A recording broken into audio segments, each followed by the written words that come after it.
Okay.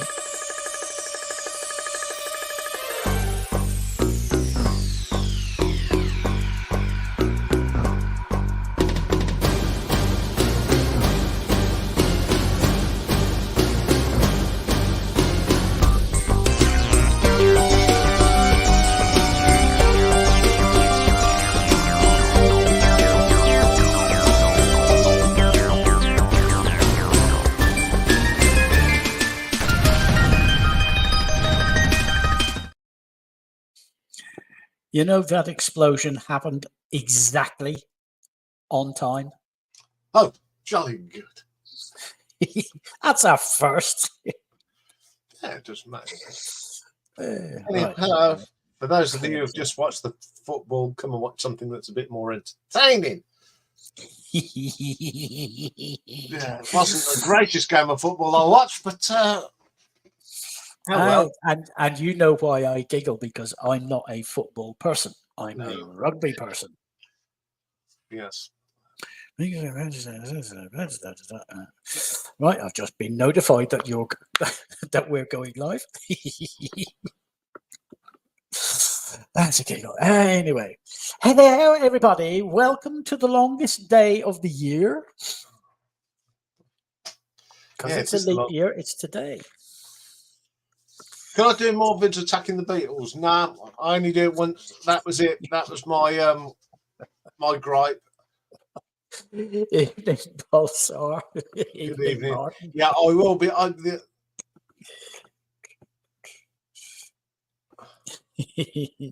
right, by now and then, Pete. Oh God, yeah, it was horrible.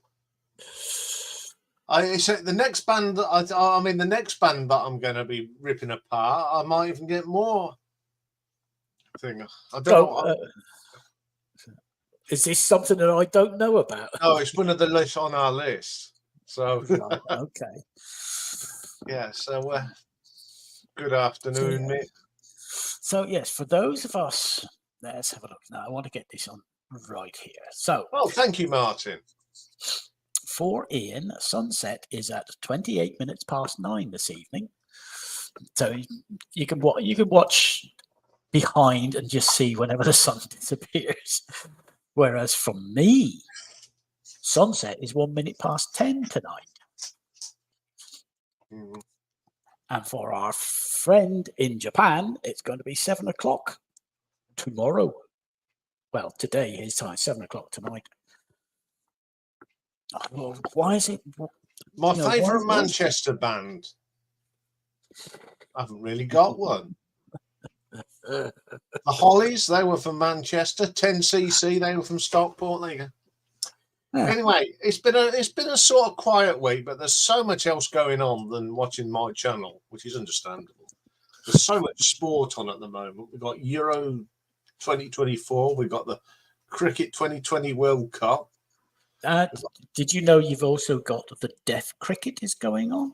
I know. I did see that. Yeah. I thought it was hilarious. And there's Rocky going through his rabbits here. Oh. You should have showed that to everyone. No, it's a bit disgusting. But he loves it. Anyway, so it's not been many subscribers, and I don't know. I can understand why. There's only been 4, but people have been watching some stuff from Monday. Rod Stewart's 70s albums, 83 people, which was quite interesting. The review of Bon Jovi's new album Forever got 101. But right at the top again, Retro Glitter Band. I'm sorry, that wasn't Room 101, was it? No, Room 101, no. Yeah, 4,213 people having a look, so that's good. Top short is Steve Hackett's The Genesis Revisited, the part 2 of the album. 230. So maybe it's just Steve Hackett doing, but it's still popular. Mm-hmm. So in the last 28 days, 14,814 people have gone, oh, we'll have a look at that. And 36 people last month thought they'd be put their foot in the water and subscribe. Ooh, hello, 36 people. Yes. Nah, it's all the rage. Nah, I'm not leaving YouTube. So No, what have we we might got? leave somewhere else. Yeah. What have we been watching in the last month? Well, Richard and I's deep glam songs 361, the Glitter Band retro ranking 293, but still at the top of the pile is the Jeff Beck group with Rod Stewart. It's now up to 796. That's quite good, that. That is good. And the top short is still Keeper of the Seven Keys Part 2 at 622 people. So the big figures. We're now up to views. We're up for a staggering 364,688 people. Wow. Oh, that's nearly a 1,000 per day for a year. I know. And we're now at 1,727 good evens there. So what's been happening? So at number 3 with 4,119, Derek Riggs, but 5 behind, of course, is Jeff Hotel. It's made some progress this week. Slade is still there, 4,843, but the top of the pile, nearly at 9,000, just about 50 short of 9,000, is Status Quo, 8,943. And Jar is still top of the pile top of the shorts of all the shorts at 2,782. That is some of an album that's been around forever. So what have I been listening to? So apart from listening to stuff for the live album rankings and the stories, I've listened to 4 of the Guess Who this week. And I've listened to some Half Man, Half Biscuit with the windows open, which was not a very good thing.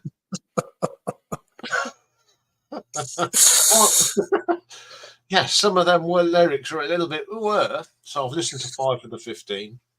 But in the mornings, we've been listening to some Steel Eye Span.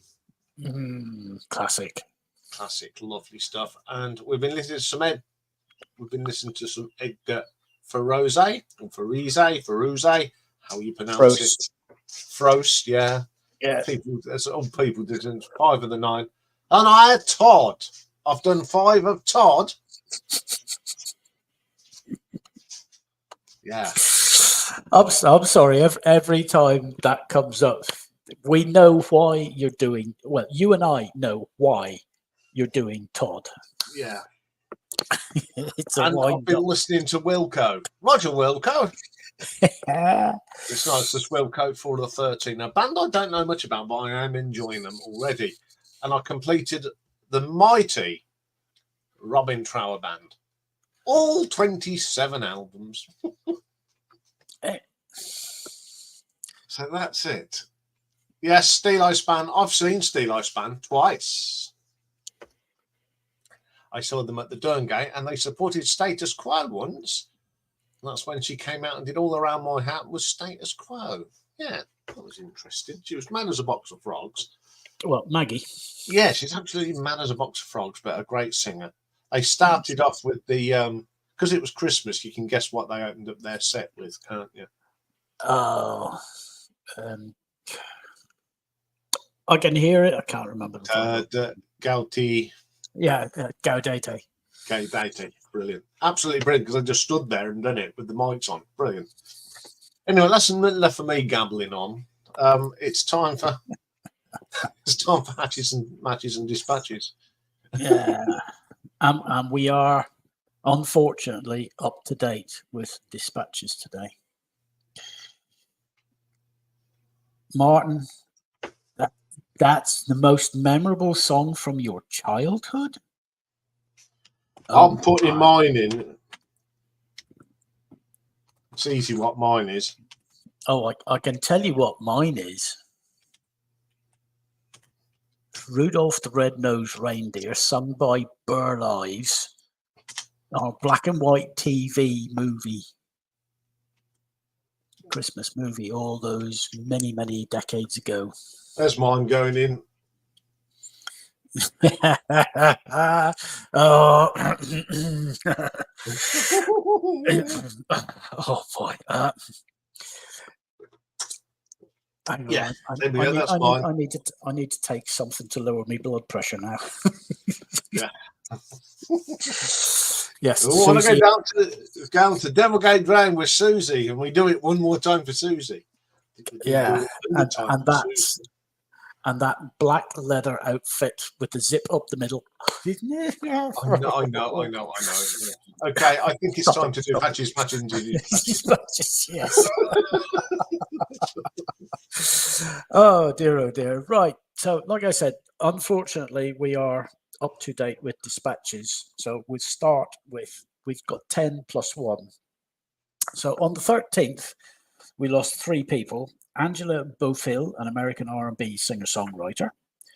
Pepe Guerra, he was a Uruguayan guitarist with the group Los Olimarenos. And Marco Antonio Gonçalves dos Santos. He was better known as Scoa. He was a Brazilian samba rock singer, songwriter, and guitarist with the group Trio Mokoto. 14th saw the departure of Jeremy Tepper. He was an American radio executive and country singer, but he was also the co-founder of Diesel Only Records. 16th, Buzz Carson, American pop and country singer-songwriter. He wrote Everlasting Love. We've all heard that song at some stage, but it has a rather unusual record. It's the only song to become a UK top 40 hit in the 1960s, 70s, 80s, 90s, and 2000s, all by different artists. Also on the 16th, Jodie Devos, a Belgian opera singer. She sang at the Opera Comique in Paris.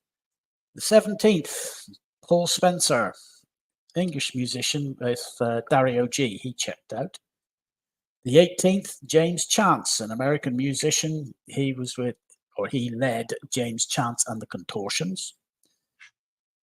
The 19th, Christian, a Brazilian sertanejo singer, passed away. On the 20th, today, Margarita Voigt, an Estonian opera singer, left us. But the news that broke approximately half an hour ago is the great oddball, Donald Sutherland. That was one of his greatest. Yeah, man, don't hit me with them negative waves. He has passed at the age of 88. He would have been 89 on the 17th of next month, 17th of July. So it's so close, but apparently he had been ill for quite a while. So it was sad to see him go. Anyway, birthdays in music, the Hatches. We've got 19 today. 39 today is a lady, Caroline Polachek. She's an American pop singer-songwriter with the group Chairlift. 44 today is Tony Lovato, an American singer and guitarist with the group Nest. 45 today is Charlotte Franklin Hatherley. She's an English singer, songwriter, guitarist, and soundtrack composer. She came to prominence as a guitarist and backing vocalist for the alternative rock group Ash. But since she left Ash in 2006, she's worked as a solo artist and has acted as a touring musician for a bunch of people, like Brian Ferry, Katie Tunstall, Bat for Lashes, Cold Specs, Rosie Lowe, and Birdie. 51 today is Camillo Chino Wong Moreno. He's an American musician, and he's best known as the lead vocalist and primary lyricist of the metal band Deftones. 53 today is Geordie Osborne White. We know him better as Twiggy Ramirez, or just simply Twiggy. He's an American rock bassist with Marilyn Manson. 57 today is Jerome Fontamillas, Filipino-American rock keyboardist with the band Switchfoot. Also 57 is Francis Reyes, Filipino new wave and Pinoy rock guitarist with group The Dawn. And Murphy Carges, American bassist with the band Sugar Ray.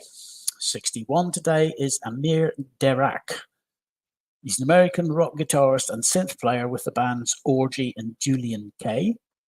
And 64 today, Mr. John Taylor from Duran Duran. 70 today, and I caught Iain with this one. Michael Anthony, but he was born Sobolewski. He's an American rock bassist and singer with Van Halen. 73 Now it's today. Sonny Hagar. Yeah. Yes, I should have added that in. 73 today is Peter Lawrence Gordon. He's an American saxophonist, clarinetist, pianist, and experimental composer. 75 today is Bob Andrews. And again, I caught Iain with this one. English rock keyboardist and producer with Brinsley Schwartz and Graham Parker and The Rumour. He was in The Rumour. Also today is Lionel Richie, singer with the Commodores from 68 to 80. I gave you so many clues, you still didn't get it. With the Commodores from 68 to 82, and he was a TV personality. He was a judge on American Idol from 2018 to 2022.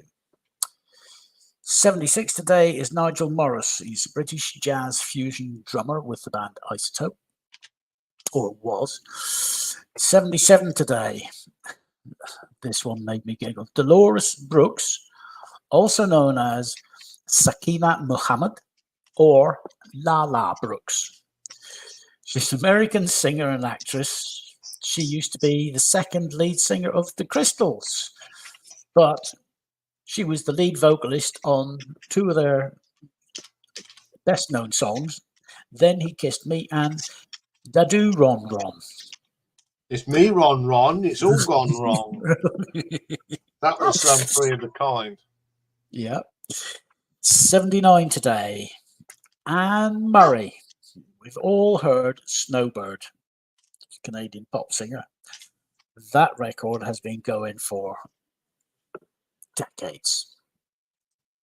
82 today is Brian Douglas Wilson, American musician, singer, songwriter, record producer, and co-founder of the Beach Boys. And 87 today, and granddaddy of them all, is Jerry Paul Keller, American pop singer, songwriter, best known for his 1959 hit song, Here Comes Summer. I think it arrived today, but I don't know. Well, I've got clear sky. It was a little bit overcast earlier. I've still got clear skies. Hopefully, it'll be 10 o'clock before the lights go on. Anyway, that's our hatches. Matches, we've only got two today. In 1938, famous British actor Alec Guinness. These are not the droids you're looking for. He married British actress and artist Merula Sylvia Salaman, and they remained married until Alex's death in 2000. And in 1966, tennis champion Rod Laver, he married Mary Benson. They stayed married until she died in 2012. So, matches, dispatches done.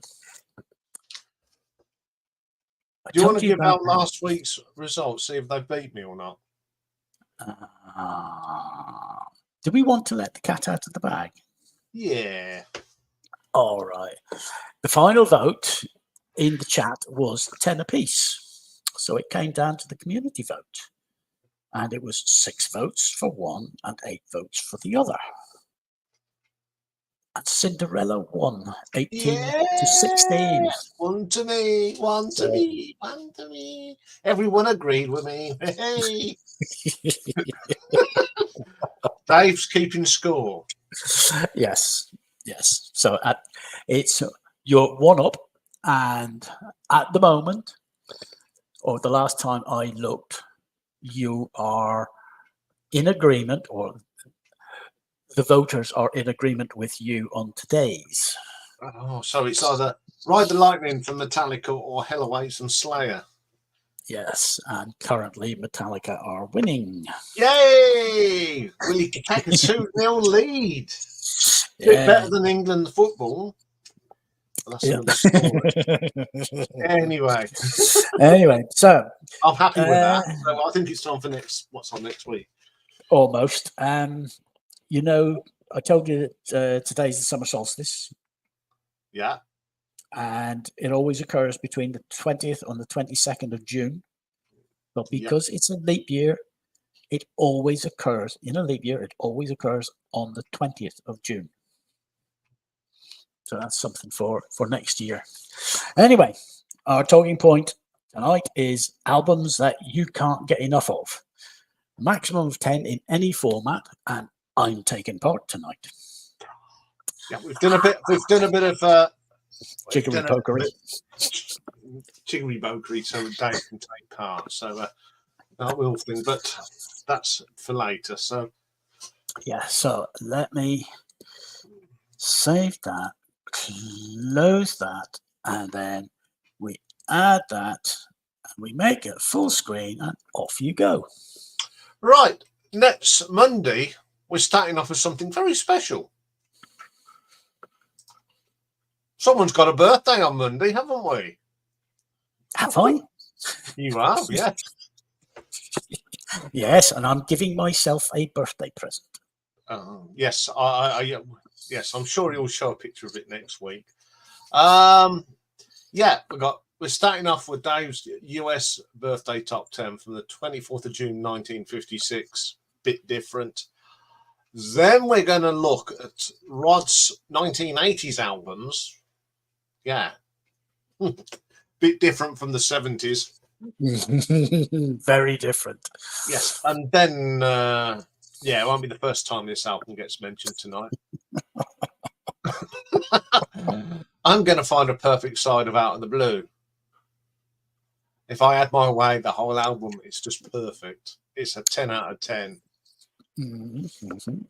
Yes, it's definitely a 10 out of 10 album. Oh, I might be catching up to you, but we're both going to be catching up with someone else, Paul's. Yes, so that's there is Monday. Going to be an older person next month. Yes, so let's go and have a look at Tuesday. Mm-hmm. Two birthdays to start with. We've got two panelists that are up here. First, we've got all the way from Corby, our good friend Nick. Nick's vinyl buddy. He's got a birthday on Tuesday, and so has Jimmy Barnes. So they're both doing their US top 30. And it's also Ladies' Day. Now, I've got a good band for you that I want you to all go and listen to. They're from Norway, and they're called Katzenjammer. And they play everything from a 3-stringed bass to a Fisher-Price piano. Yes, I did say right, a Fisher-Price piano. Ding, ding, ding, ding. They're a great band, so we're going to have a look at their 3 albums. And then we've got the wonderful, the beautiful Katie. And you and I have seen her. Yes. And Katie. heard her. Yes. Katie Mellowa. Yes, she is just wonderful. She was once married to a motorcycle man, but Katzenjammer are not German. I'll tell you what it's all about.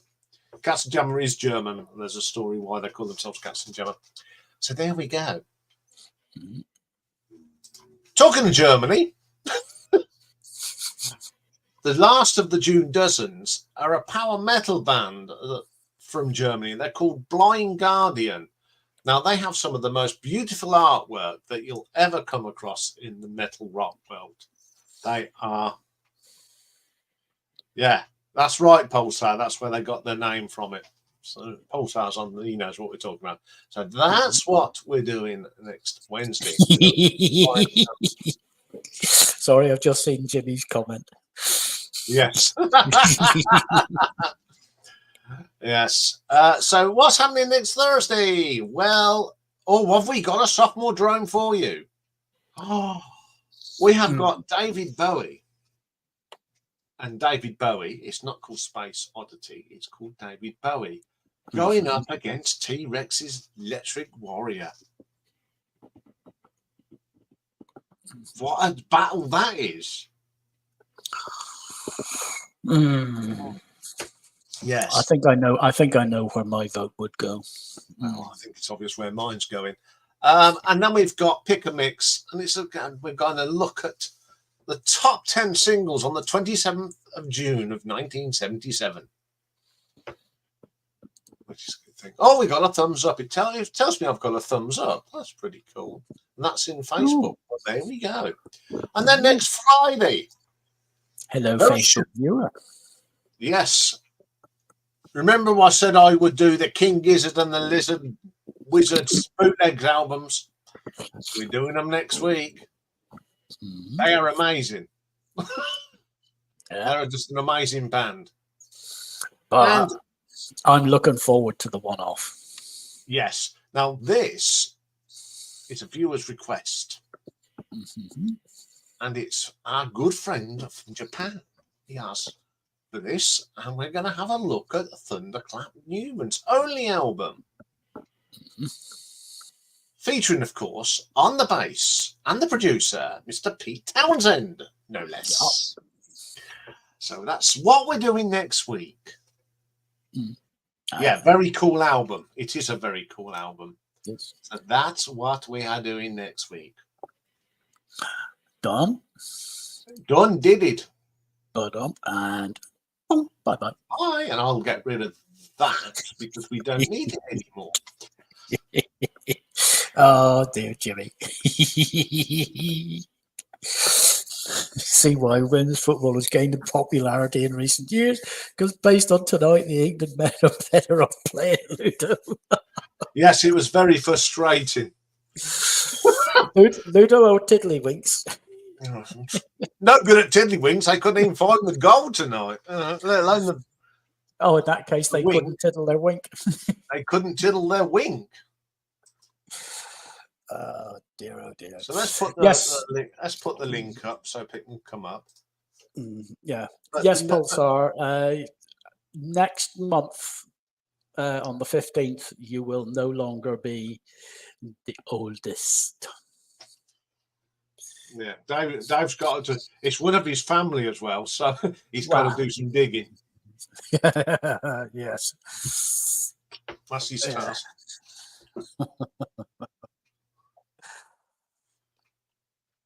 Yeah, because we were able to find the sheet music for Pulsar, but we can't find the sheet music for this person. No. So if you want to come up, the usual gang, there it is. You can come up. The graveyard shift tonight is me.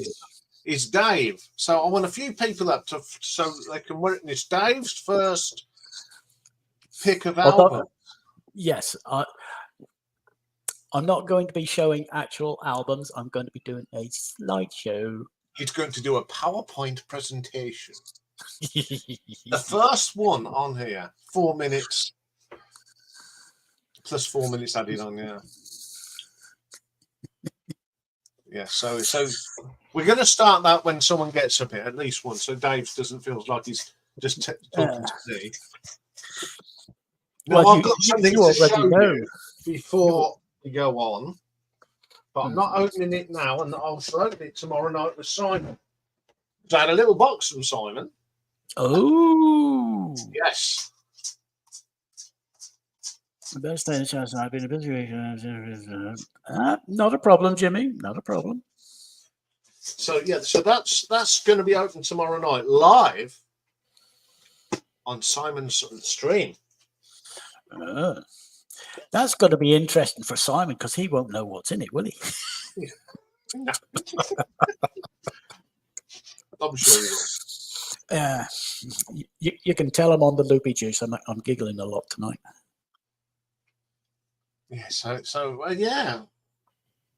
Well, Rocky's. What's Rocky been at? We've had a bath this week. Oh, did we get perfumed? We didn't get perfume. We just stank like a.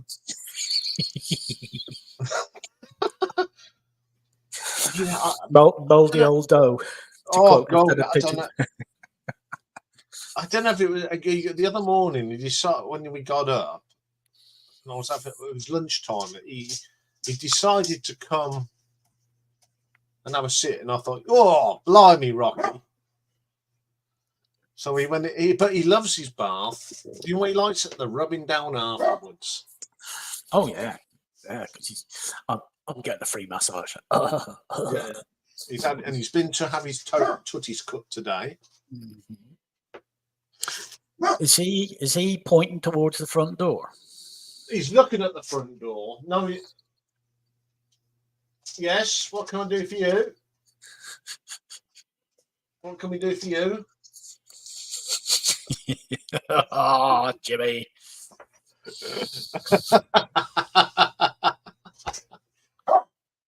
Right. Can someone come up and join Dave a minute, or I'll go and sort Rocky out? As a certain Star Trek said, you have the com number 2. Or number 1. Thank you. Number 2. Oh, well, here I am, all my lonesome again. So, as I said before, I'm not a football person. The only time I watch football is World Cup, and that's whenever Ireland are playing.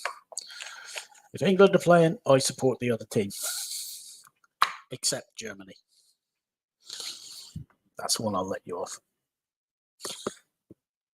So what have you lot been up to this week?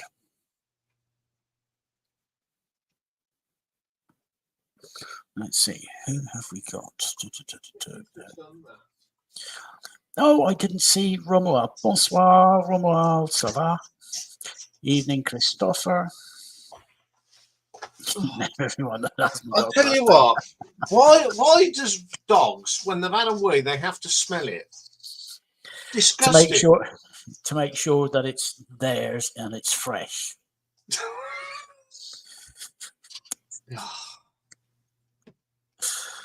Yeah, I had my my yearly boiler thing done today.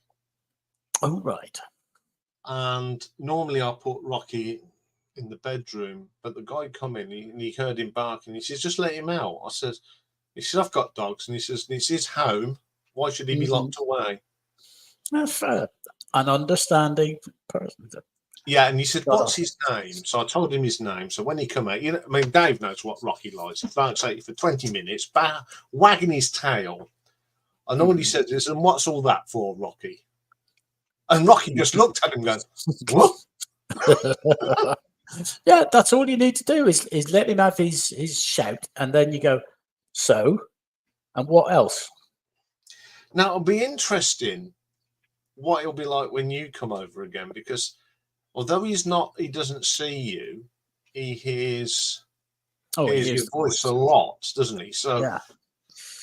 And he I'll have to shout through the letterbox.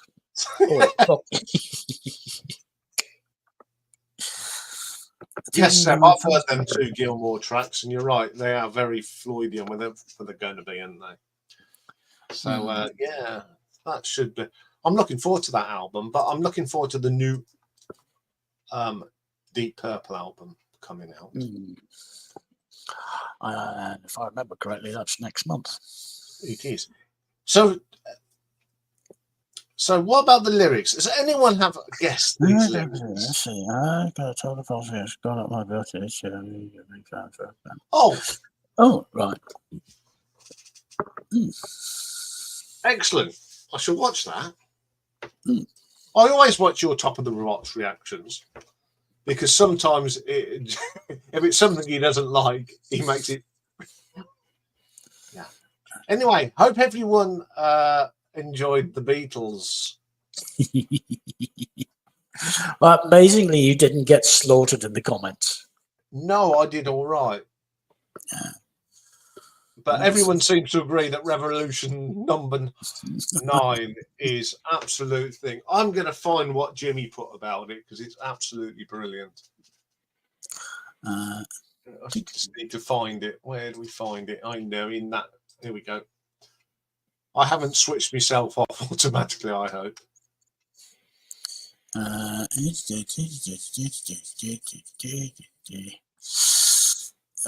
Right. Coffee. This is what Jimmy, you thought about Revolution number 9.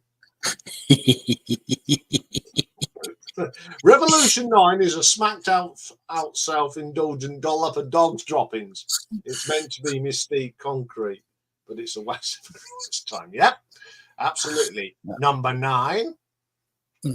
It was pointless. It was a complete and utter waste of time. It was a waste of good recording tape that could have been used for something else. Yeah. There's a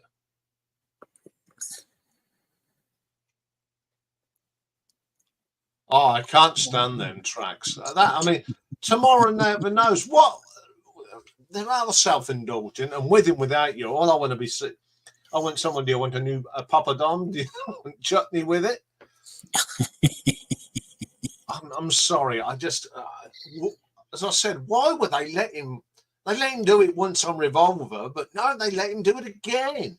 And I mean, out of the two, I'll be further on Revolver, but yeah, it's still absolute rubbish. I think he was still tripping from India. To be honest, I could put it.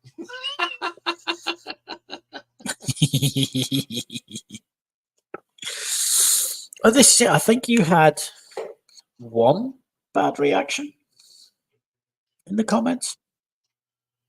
Not really. Well, not bad in that. Oh, you're a heretic. You should be burnt, hung, drawn, quartered, and all the rest of it. Yeah, Seb's one right. You disagreed. Yeah. Oh God, yes. Even Quo. I mean, some of them. I mean, I've heard me bad Quo ones. Even I've slated Quo off. I have. And Genesis. And I haven't done Genesis. Yes, I have done Genesis. Done Queen. Yeah. There's some really good ones coming up. Yeah, and we all know what you thought of the last new song to have been released by Queen. It was utter It's about as much as I love then and here and now. Load of junk. As I said on the video, and I'll say it again, right? Mm-hmm. If it was on the clipping room floor, it was there for a reason. Because it was shite. It was. And there's a lot of stuff that has made it onto albums that shouldn't. Oh, there's lots of stuff. Oh, yes. Classic example, right? Number of the Beast, Iron Maiden, Invaders. Should that have been on there? Here's a. Oh, hang on. Bang, that one. We all know who that is. Yeah. Hello, Art. Yeah, hello, Art. Yeah, it's more the States, mate. We like them over here, but we're not. I mean, yes, they're relevant, but not to the same extent. They're not held in the be all and end all. I keep saying this about the bands that are around over here in the 60s. There were so many great bands. They were just part of that culture. Yeah. I mean, we had the Stones, we had the Who, we had the Trogs, we had the Kinks, we had the Hollies, we had the Surges. T-Rex, Dave Clark 5, all these 60s bands that were just great.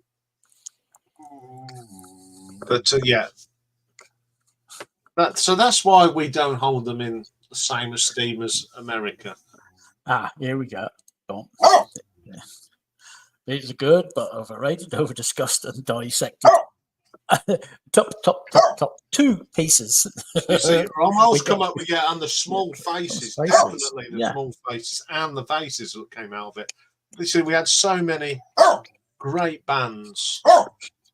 Yes, the mighty Dave Clark 5.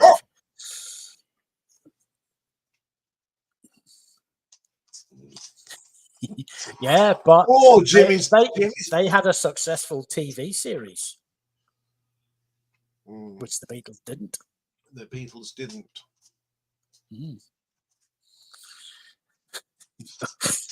I like bubblegum teeny bop. Yes, quite agree. But I I mean, like the Monkees. it's oh god, what was my description of sort of early 2000s music? That driving bass beat, boom, boom, boom. I mean, you'd hear cars going past, and you could see the windows shaking with the bass. It was turned up so loud, and I used to refer to that as Jungle Bunny music. Ooh, That's all you could hear was this boom, boom, boom, boom, boom. You couldn't hear anything else. I'm gonna be a bit quite. Oh, they will be coming. The Hollies will be coming. Trust me. Yeah.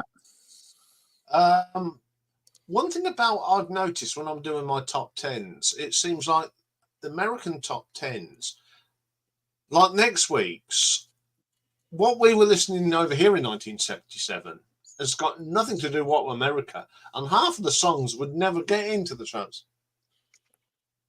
Half the stuff that made it in the American charts wasn't even released over here. Never mind, didn't make it. You see, there's a man that knows it makes sense. That's right. And the Marillion are a great band. They were talking about on Radio Northampton today, Fish, or Bernie Keith was. Right. He was using his real name, Derek. Ooh. Yes. What brought that on? I don't know, because I was just getting out of the car with Rocky. Oh, you didn't let Rocky drive, did you? No. Butterfly. Say nothing, say nothing.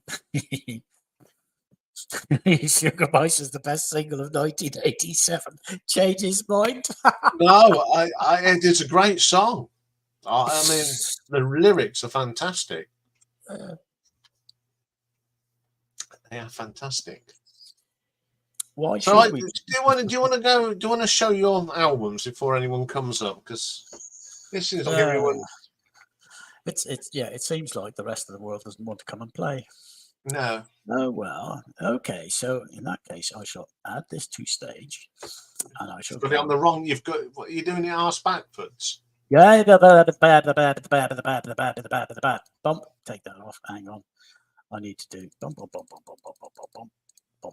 There we go. Okay, now we can add to stage. All right. Albums you can't get enough of. Here's my 10 albums that I absolutely love, adore, and cannot get enough of. Burgess Ridge by Mike Oldfield. Long time ago. Oh, back in 1975, I bought this as an 8-track. I'm going to add Mike, and then I'll just flick back to you. All right. Right. Yeah. Hey, Mike. Oh, okay. Make your mouth big. Okay. So I bought this as an 8-track back in 1975. Whenever I worked in a bank, believe it or not, way back then, and bought myself what I intended to be a dual-purpose home and car 8-track player. You could take it out of one box and put it in another. Burgess Ridge, loved it. Absolutely blew me away. And then I left the bank and went to study at Jordanstown, what is now the University of Ulster.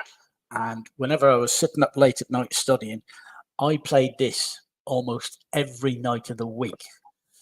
I reckon my neighbours above and either side and below me must have been absolutely ticked off at hearing this every night, starting at 9 o'clock. This came on. Anyway, after that, the next is Tubular Bells. I saw this on TV. I saw Mike Oldfield performing on BBC Two, if I remember correctly. And this absolutely blew my mind. Just the rhythm of the music and watching the fingers playing, plucking at the strings. And then it took me a while to get my own CD player, because with moving around between uni and then joining the Foreign Office, where I worked for an awful long time, I eventually went overseas and I bought myself a cassette player. And I bought Tubular Bells and Hergest Ridge because I like both of them.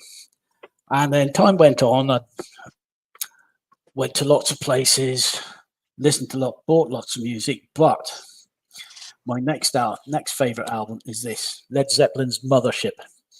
Yes, it's a compilation album. I bought the CD in 2008. And back then I had a Prius, brand spanking new Prius, and it had a marvelous sound system. And you could put your CD into the slot and it would record and play at the same time. And what it was doing while it was playing, it was recording onto a hard disk in the car. Take your CD out, you had the music in your car for as long as you wanted, put the CD in the house. Thank you very much. An awful lot of music got put onto that car. Even half of my collection. Well, I used to go over. Yeah. I ended up, whenever I was selling the car, I had to go in and delete stuff. And I had to delete 60 albums. Album by album. Oh, it was a pain. But anyway. This one, Nightwish. Again, it's a compilation album. It's End of an Era. And the lead vocalist at the time was Tarja Turunen. Absolutely gorgeous voice, stunning voice. For an operatic singer, quality of voice, being married to a heavy metal rock band. Oh boy.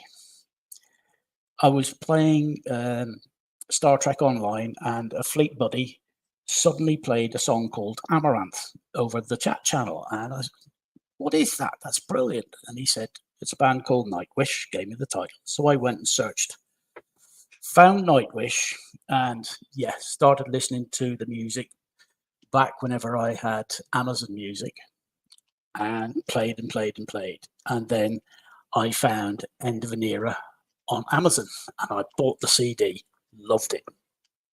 It went on to the Prius as well. Next album, this one brings back memories. Road to Hell. Stunning piece of music. The intro and then Road to Hell itself. The intro is provoking because you're sitting there, as I used to be, driving up and down to London. Occasionally you get stuck in traffic and I could just visualize this guy sitting stuck on the motorway, rain coming down, and this person came walking up. I could just see that happening. Anyway, love the album. Again, it got put onto the Prius, played 2 bits. I've still got the CD somewhere. I've also got this next album, which I absolutely adored, Auberge. Again, Chris Rea. There's something about Chris Rea and his music, his lyrics. It just gets me every time. And Auberge, the sound of the milk, starting off, the sound of the milkman walking up the path and the clink of milk bottles as he picks them up, puts them in the crate and puts down the new ones. What a way to open up a track. Bought that on CD in 2009. It went on to the Prius. You can tell the Prius got an awful lot of music. It also got this, 2 cellos.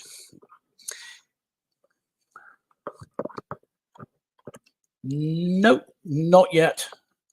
I'll go and look for that. Thanks for that, Jimmy.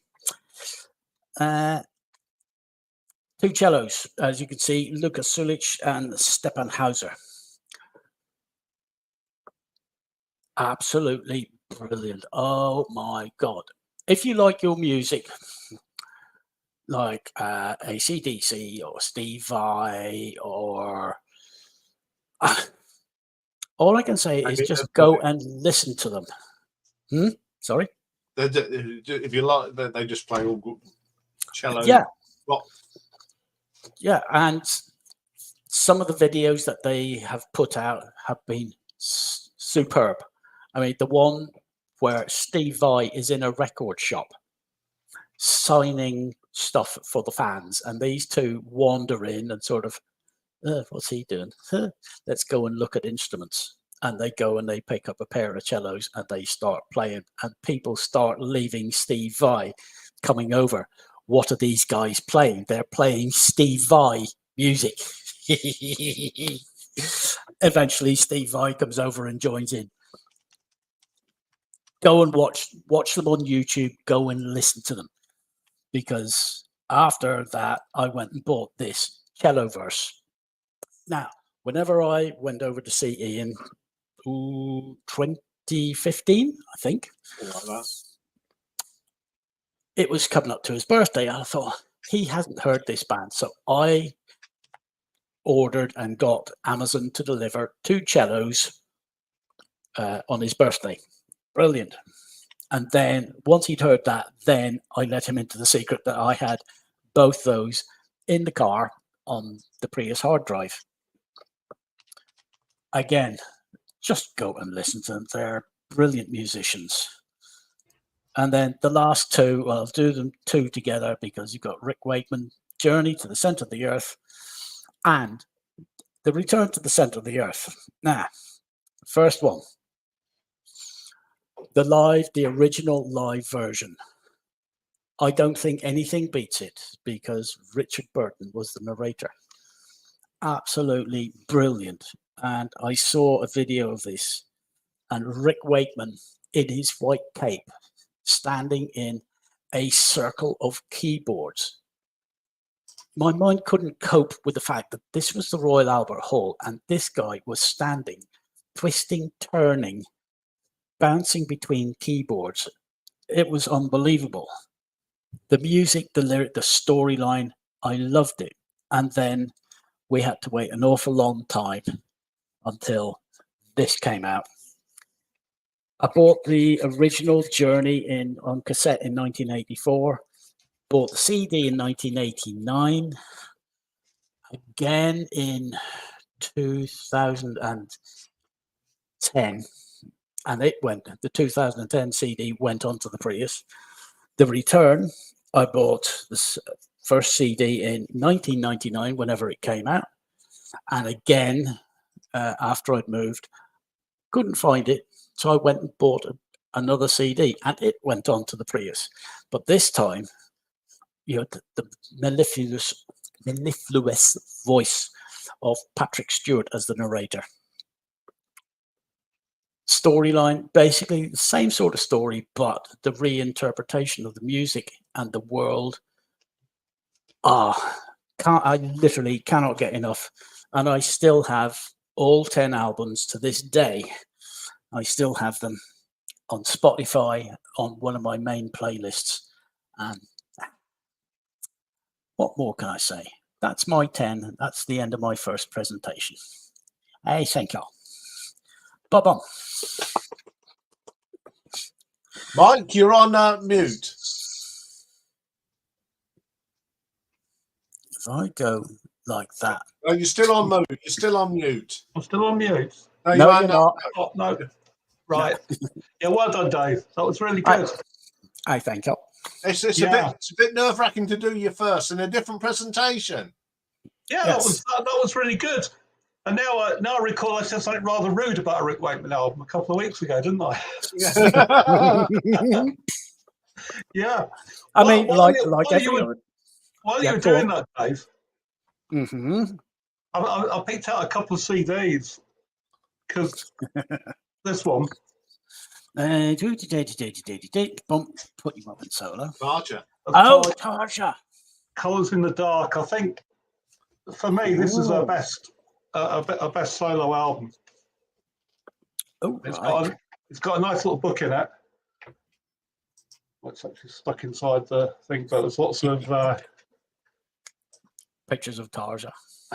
Yeah, lots of pictures of her in there. I can't really can't really manipulate it very well, but there you go.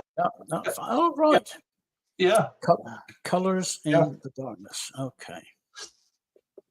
I shall have to look. Colours in the Dark. Yeah, it's from probably about 5 years ago, and it's my favourite. Then there's a couple of Nightwish albums with different vocalists. Yeah. Oh, Imagineering. yes. That's Annette. Is that the one, Annette? That's Annette Olsen. Yeah. Yeah. And the other one that I just picked out. What's this? Yeah, this is Endless Forms, isn't it? And yeah. So who's the vocalist on this one then? I think, is that Fleur? It is Fleur. Yeah. Oh, yeah. Yes. Well done. Yeah, because her first proper album was Human 2. Yeah. I think. And the new one's due out, isn't it, in the next couple of months? Yeah. I think I might give these a listen because I've not listened to any Nightwish or Tarja or I mean, her voice just blew me away. Yeah. So yeah, I just thought I'd get them out, Dave, as you showed them. Yeah. All right, I thank you, kind sir. Right, Stevie's not coming up tonight. Good evening. His internet keeps going off. Fair enough. I had that problem the other day. I had that on Friday night when I was on Simon's. It just kept dropping out, so I had to come off the little box and put my little aerial up.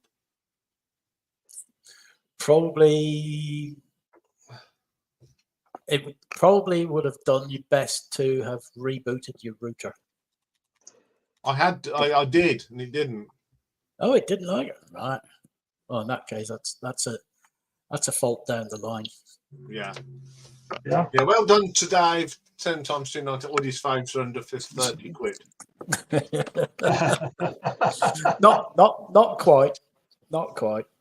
Right. Anyway, I'll go next. I'll let Mike is anybody else coming up tonight? I know. We'll be all right. Come on, guys. We'll be fine, yeah. Yeah, Jimmy, Jimmy, if you want to come up, even though you're not showing, just come up and add your wonderful... Keep us company. Yes, keep us company. So you're more than welcome to come up, even though you're not showing. Just because you're not showing doesn't mean you don't have to come up. Anyway, Mr. Producer.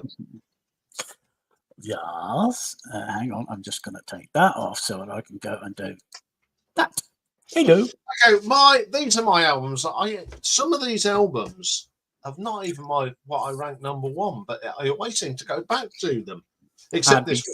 Before you start, we know you've already mentioned it, so let's get it out of the way. Well, that one. Yeah. I keep showing this, but there's a damn good reason I like it. Because it's damn quality music. Yeah, you shouldn't show it every week, though, Ian. Come on. No, I shouldn't. But I do play this awfully a lot. So, that is my first one. I mean, I'm doing that as my perfect album next week, so I'm not going to say too much about it because I'll be talking about it yet again. I won't be showing this, though. Okay, another album that I play to death. Rising by Rainbow, an album I just can't get enough of. It's my go-to. From that opening from Tarot Woman to a light in the black. It's just quality. Stargazer. I mean, the first time I heard this would have been, this came out in 76, so I heard it in 78, and I've been hooked on it forever. I mean, it's my favourite lineup of the band. Jimmy Bain, Cozy Powell, Ronnie, Tony Carey and Richie Blackmore. It's brilliant, absolute brilliance. And I love that album to death, and I'm always playing it. Another album that I'm playing all the time is from Saxon, Wheels of Steel. The very first Saxon album I got it on cassette. Because that's all I could afford in them days. And I picked this up at a record fair not so long ago. So to have Wheels of Steel on album, it was just a big thrill. I mean, it's got Motorcycle Man on for a start. Wheels of Steel sang that a few times. Machine Gun. It's just what new wave of heavy metal was all about back in the day, and a very young picture of the band on the back. Mhm. You mean a picture of a very young band? Yes. Another album that seems to get played a lot. In my flat. I knew they'd come up. This is my favourite core album of all time, and I do play this a lot. It's heavy, it's hard, it's Alan Lancaster just taking over. There's so many Alan songs on here. Backwater, Just Take Me, Drifting Away, Don't Think It Matters. It's classics. Slow Train's on here, Break the Rules. It's just a brilliant album. And a live album that I play all the time. Everyone keeps showing this, but you got to show it, haven't you? Slade Alive. Absolutely. Absolutely. Brilliant. Yeah. Some great tracks on here. I'm like a shot from my gun. The wonderful Darling Be Home Soon, the John Sebastian. Hear Me Calling. Just classic stuff there. Another album that gets a lot of caning. Sheer Heart Attack from Queen. My favourite Queen album. Yeah. Brighton Rock. Killer Queens on here. In the Lap of the Dogs. Bring Back Leroy Sorry, Brown. what? In the lap of what? The Gods. Yes. Yes, I did say gods. No, you did. You said in the lap of the dogs. Did I? Yes. I just love this album. Brighton Rock's just a masterpiece for me. I remember playing that on set in Abu Dhabi. It's a good album, and I'm not that keen on Queen. I think it's a really good album. It rocks. Now, my favourite Mike Oldfield album is Tubular Bells, of course, but the one I play a lot is Dawn. I think it's one of them albums I like putting on at night. It's just so relaxing. Right, I'm gonna bring Jimmy in, and then I'm gonna go. Evening, Jimmy. Be with you in a moment, mate. Hiya. Okay, there you go. You're back up. Yeah. So Dawn. I mean, it's got the side one's the gentle side, and then you got the Dawn, but he never sings, but that's what it is. Just a great album. Okay. Of course, it's going to be a Marillion album. It's not Misplaced Childhood, though. No, Jester. My favourite album. Oh, Touching at Straws. Okay. And Jimmy's nodding with approval in the back. He knows there's a great film here. And it's called Sugar Mice, and it is great. I love Sugar Mice, but I also love Hotel Hobbies. And the side one, it's a lot of people say, why do you like this before Misplaced Childhood? Because I think the lyrics are far better on this album. Brilliant album. Okay. Heavy stuff now from my beloved Deep Purple. Oh, yeah. The Machine Head album. Any album that opens with Highway Star is a thumbs up from me. It's one of the first Deep Purple albums I ever owned. Superb album. It is okay. It's got Smoke on the Water that we all think, but it's got Lazy on it and Space Trucking, Pictures of Home. Yeah. Maybe I'm a Leo. It's just wall to wall heaviness. Right. Well, I'm going to have to put a substitute in my 10 then.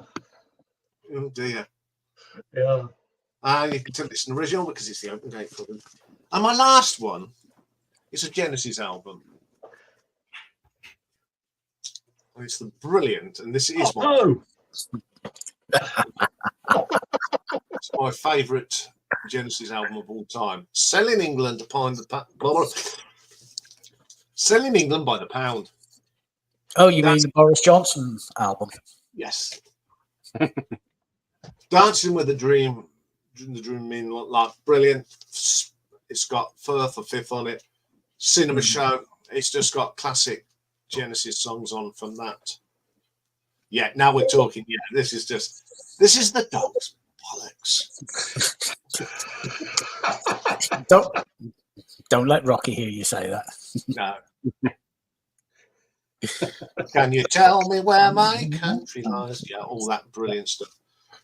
Yeah, that was a P-TAC of the Labour government at the time, I think.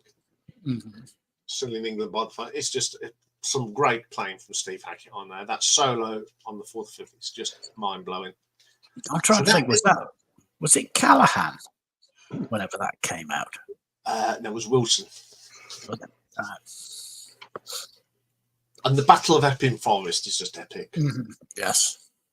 My bingo card is so accurate it's caught fire. Well, Stevie, you just know us all, don't you? So there's my little presentation of albums that I played. I've actually had this on today. I did have some reserves. Just in case. A couple of live albums. We Want More from Gary Moore and The Brilliant. Live and Dangerous. That would have been around about number 13 on my list. Yeah, brilliant album. So there we go. There's my little presentation. Well done. Well done, yeah. Yeah. Just can't get enough of those albums. It's amazing that you always seem to want to put a Deep Purple on. It's always Machine Head. It is, isn't it? Yes. Yeah. I've just put my copy back in the rack and pulled out another one, but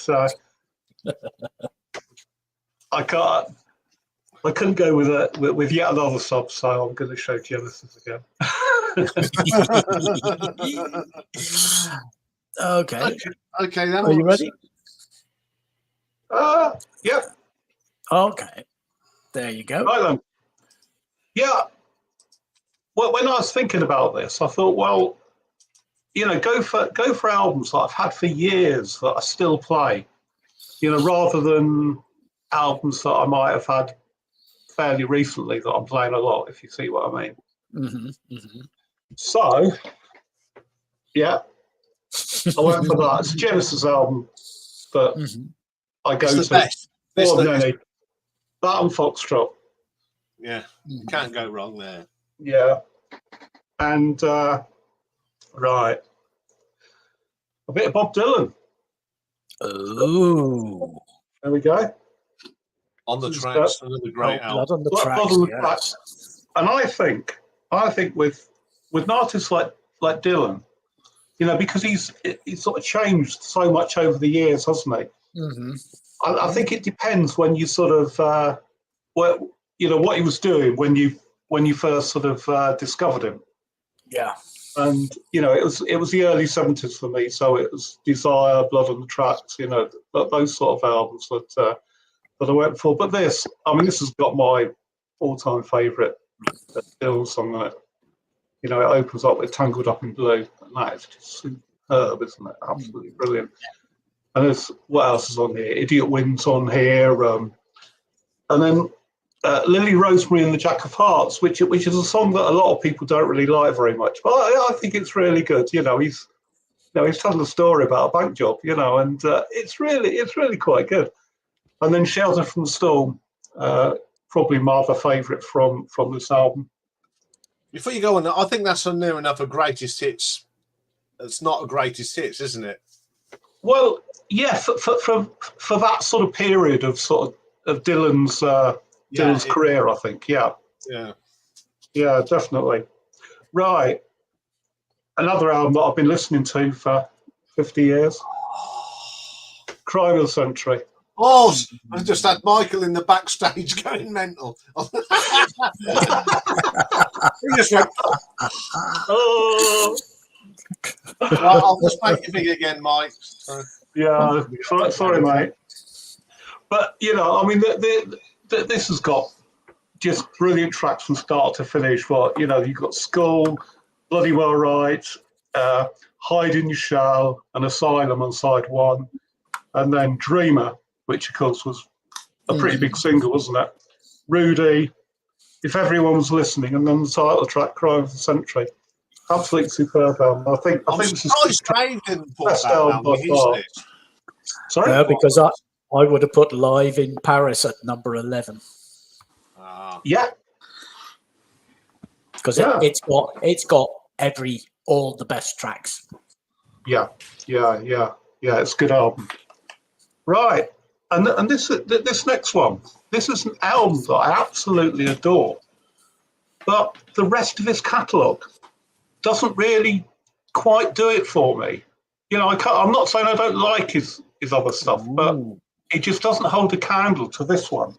And it's Al Stewart. And it's Year of the Cat. Oh yes, That's a great album. Excellent choice. You know, I mean, this is just an absolutely superb album.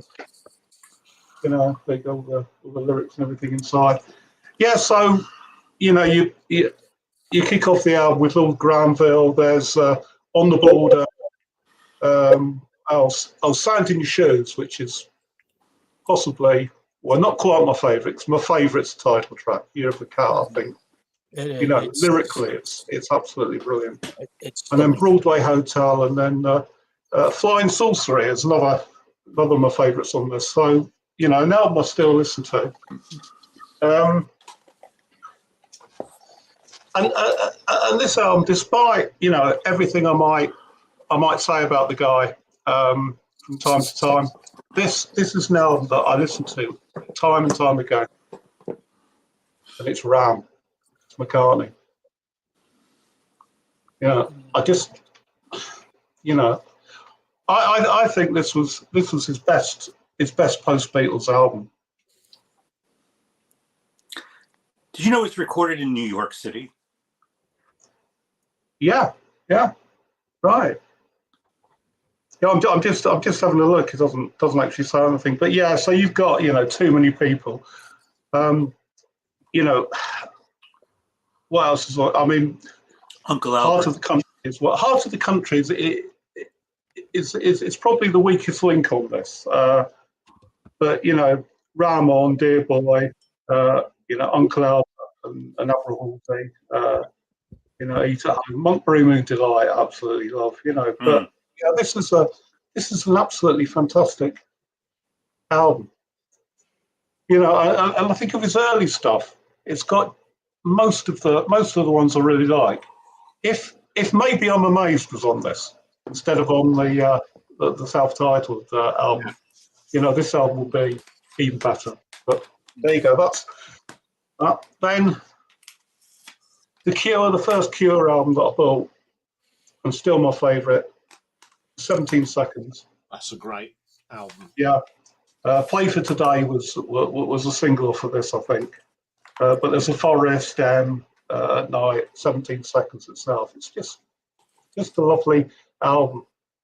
It's far more sort of electronic than a lot of the sort of later Cure stuff. You know, it's more about the sounds and the music than it is about the lyrics, I think. But yeah, it's a lovely album. And my favourite Costello album. Get Happy. Yeah. Also, you know, I mean, it's a close thing. I mean, you know, most of his sort of really early albums are sort of, you know, are worth getting. I liked Armed Forces. I like My Aim Is True. And yeah, so my favourite track on this is New Amsterdam. That's one of my favourite tracks by Elvis Costello. Yeah, I Can't Stand Up. High Fidelity's on here. What other singles are there? Not really sure. I'm not really sure what the other singles were on this, whether there were any. But anyway, it's a really good album. And a bit of prog, Canterbury prog. In the land of Graham. Yeah. I'll let you into a spoiler. Guess what? One of my shorts is next week. Oh, is that what you're doing? All right. One of them is, yes. Yeah. So this is really an album of two halves, you know, because you've got side one. You start off with a very sort of whimsical Golf Girl. Brilliant. And then you've got Winter Wine, Love to Love You, and then In the Land of Grey and Pink. And then side two, you know, it's 9 Feet Underground. You know. Oh, that's just an amazing one of the most Single track. underrated prog tracks ever. Yeah. But this is the greatest Canterbury record, I think, of all. Yeah.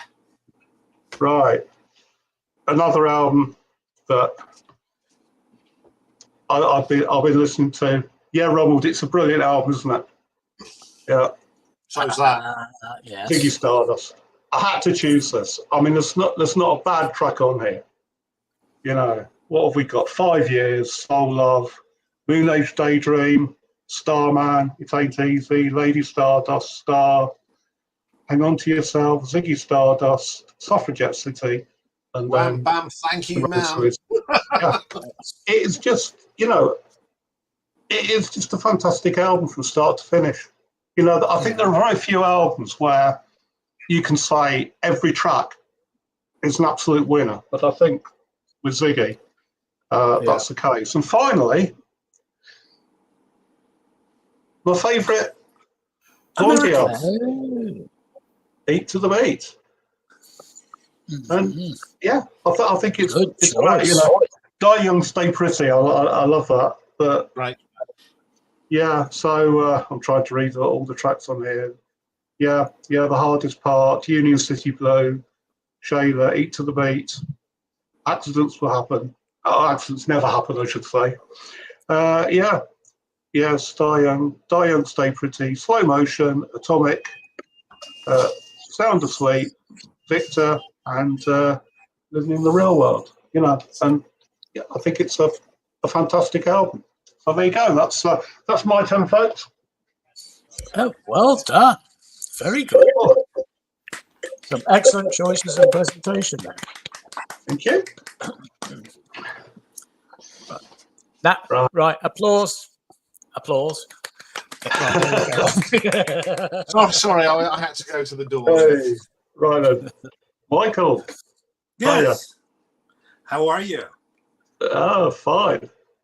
Oh, good. A lot of death this week. Yeah, and you heard the sad one? I think it's the actor, like less than an hour ago. Yeah, Donald Sutherland. Yeah. And happy summer solstice for you. Yes. It's going to rain today, but yeah. Oh, deep joy. It's sunny here. It's warm. I've got my shorts on, have you noticed? Nice. Yeah. Yes, we saw. Can you stop doing that, please? Sorry. My legs don't come out very often, I'm afraid. Anyway, legs are very white. Yeah, they're very white, yes. Yeah. I'm Lily White Lilith. Yeah. Someone actually called me that once when I had my shorts on. They started singing Lily White Lilith to me. It's mean. And everyone else around me didn't, the people in the pub didn't know, why is he singing that? Yeah. A white shade of pale. Yeah, white shade of pale. And they all come out. They don't come out very often. Anyway, a British pause for Michael. Yes, thank you. It's nice. Before we steamroll everybody. Well, Jimmy, what a load of rubbish that football was. A waste of 90 minutes. I'm not going to get them back, am I? No. No. How many back passes do they need to make? I don't know. I don't know. But they do this every time. They score a goal and then they think, well, that's enough, folks. We'll pack up our bags. But you've got to admit, that Danish goal was a belter, wasn't it? Yeah. Great goal. What was it, 30 yards out? 30 yards out, give it some welly and... Yeah, that's Jimmy, enough for the football. I think I saw that you were singing on one of your recent videos. I've been doing that for years, Michael. I didn't know that. No. How embarrassing! How embarrassing!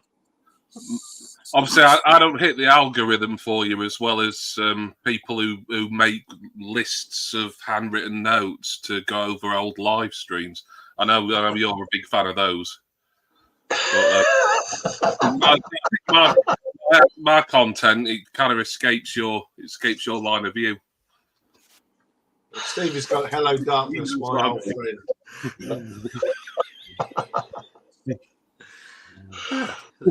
Is there any egg left on my face there? No, you're all right. No, you're okay at the moment. Yeah. Anyway, we always look forward. What have you got for us this week, Michael? Well, for your presentation, there's not going to be a lot of surprises, unfortunately, because the topic of what you play the most is something that I've covered ad nauseum. So I would think that if before I do my presentation, Stevie could read off my selections before I even go. Actually, he's writing them down as we speak.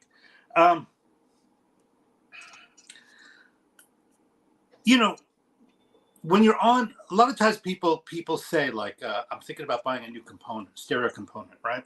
And what record should I listen to? And people suggest records to them. And I always think that that's the most absurd thing, because the records that you play when you're testing out a new component are the records that you've played to death, right? They're the records that you know intimately, that you know every inch of. And sometimes when you play these records, you hear something new, right? This is a perfect example of hearing something new every time I play it. And I do not have a lot of fusion in my collection. I got this record because it's really, really special to me.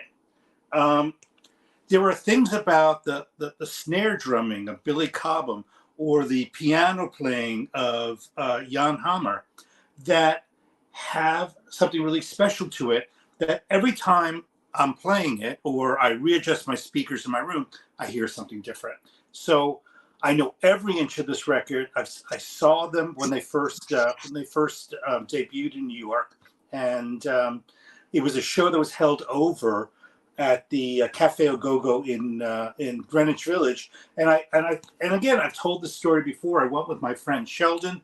We were high school kids, and it had a profound effect on me.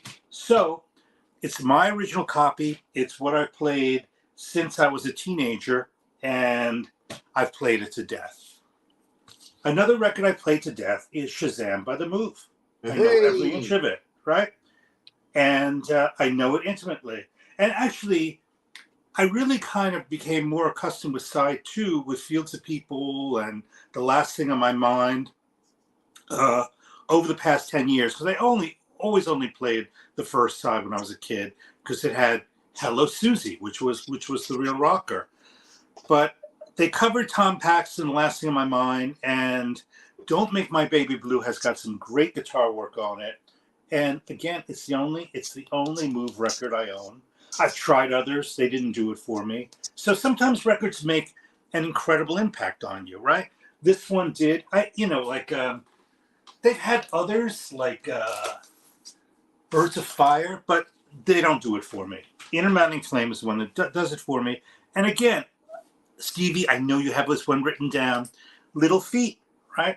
Elliot Cruz, I know he loves this record, but the thing where Elliot Cruz and I separate on is this is the only Little Feat record that I think is the masterpiece. And everything after that is kind of like, college music. And it's great music. I mean, don't get me wrong. They were a great American rock band, but somehow this record is the one that did it for me. Snakes on Everything, the first track. I don't think they only did once live. It's on a bootleg. And The Brads of Jesus by Lowell George. And if you guys like the Golden Palominos, they covered The Brides of Jesus and some other tracks by Lowell George. It's a great tribute. This one, Blast of Silence, which I recommend. Really beautifully recorded record. Many guest artists on it, including Jack Bruce and the recently departed Carla Bley. Okay, here we go. Get your blood pressure straps on. Check your blood pressure. Get it on, because it's a Wizard of True Star, a masterpiece, right? A masterpiece. Not a side one that has no dividers between the songs. It just plays through like like a rock opera. And it's a masterpiece, okay? And it's one of three I'm going to be showing today. Three. Let me move on. So the two Genesis records are Nursery Crime, which actually I do tend to play more now over the past 10 years than I do Foxtrot. But Foxtrot is the masterpiece with Supper's Ready. And these are the two, right? If someone says, I really never listened to the Gabriel years, these are the two records that you want to get. And Return of the Giant Hogweed, Fountain of Salmachus on this one. And also Get 'Em Out by Friday. I mean, if you don't have the patience for a full side, just listen to Get 'Em Out by Friday, because that really shows you the storytelling and the voice changes that Genesis did. Mott the Hoople, Mad Shadows. For me, this is their best record, and you want to listen to I Can Feel, No Wheels to Ride, and Thunderbuck Ram, and believe it or not, this is the latest the latest record in my record, which is Dexy's Midnight Runners, Don't Stand Me Down, which is it is their best record. It's a masterpiece, and I encourage you to give it a try. It's an odd record. Some of the lyrics and some of the banter that goes between Kevin and his guitarist Billy is kind of weird, where they talk about their digestive tracts and gas and things like that on Tell Me What She's Like. And lastly, if you were to say to me, Michael, I'd like to give Todd what I'm going to try. I've been kind of a dick making fun of him, and I'd really like to give him a try. And I would say to you, friend, you want to try Second Wind or Nearly Human, because they are nothing like the records that you think he made. This is really a Philadelphia, Philly soul R&B record with I Love My Life. What a great track. I Love My Life. And this one, which was recorded live in front of a studio audience at the Palace of Fine Arts in San Francisco, California, where your friend Rice was in the seats, is Second Wind. And if you ever get a chance to see his performance with the Dutch Orchestra on YouTube, there's a first half and a second half. He does a lot of tracks from Second Wind, and it's just marvelous. And I'm not going to name the Who's Sorry Now is the most amazing track in this record, and I'm sure Zeb is congratulating me now. And those are my 10, and I've shown them before. So this whole thing of the records that you played the most, people get to see them. But these are kind of like, these are my my touchstones, the ones I always go back to. If I can't think of what to play, a lot of times one of these is in the offing, and I'll play them start to finish, and I'll have goosebumps. And really, my runner-up is the first Dexys record, which is Searching for the Young Soul Rebels, which would be cheating, has number 11. But again, this record start to finish, not one bad. This is their Ziggy Stardust, and those are my 10 overplayed records. Thank you very much. Very well done, sir. Thank you. Oh, Jimmy, give it up. Yeah. No, that was great. Really, really odd thing about Mott the Hoople, I think. Yes. Is that with their early stuff, they were virtually invisible in the UK. And it wasn't until they became the sort of glam band that that they really got the traction, sort of like over here in the UK.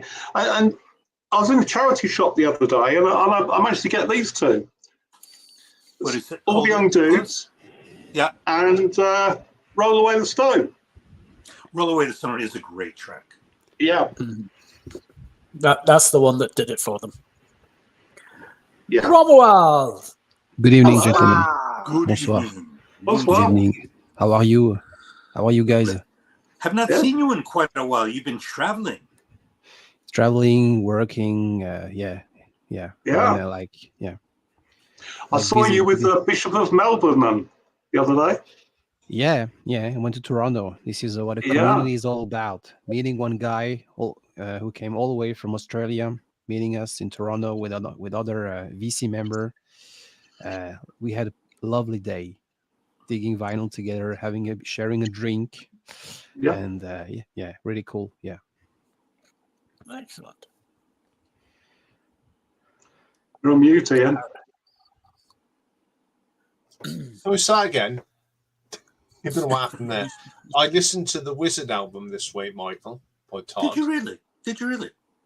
And no spoilers, but it went straight to the top of the list. Oh my goodness! Yeah. I was really impressed with that one. Yeah, you know, just one victory. The list? I'm only 5 in. But it's gone top to the top. Will it be there at the end of my listening? Who knows? When you say the top of what, Iain? When I listen to an album 2 or 3 times, I then go put in for my ranking, and at the moment it sits at the top spot. The top spot of ranking against other Todd records, or against the whole? Yes. Against Todd, yes. Yeah. Oh. We have embarked on a review of Todd. No. Yes. Wow. Purely because somebody once said never.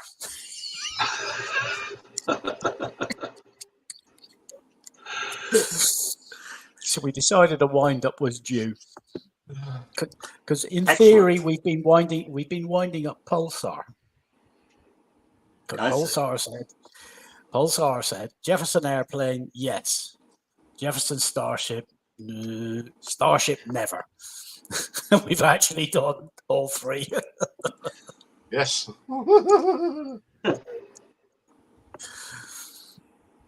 Yes, never say never.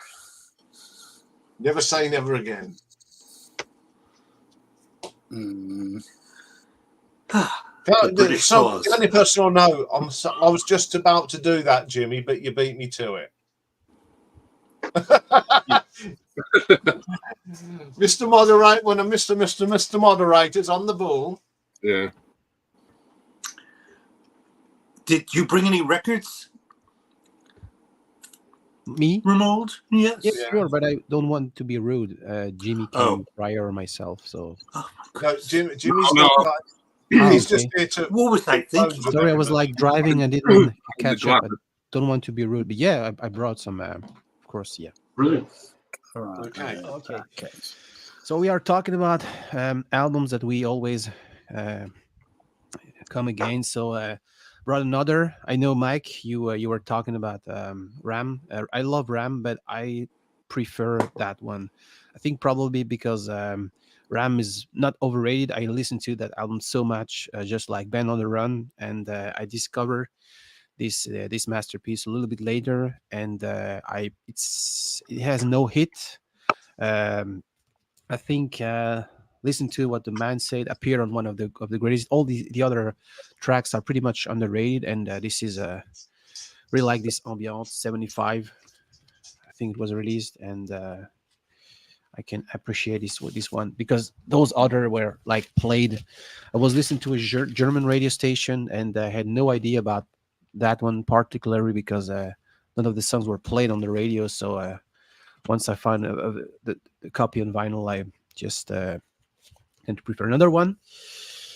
One of my favorite early 80s record. Sounds like a classic to me. Sounds like a greatest hit, I would say. Human League. They were, I think, in sort of competition with OMD when they were like performing on top of the pops.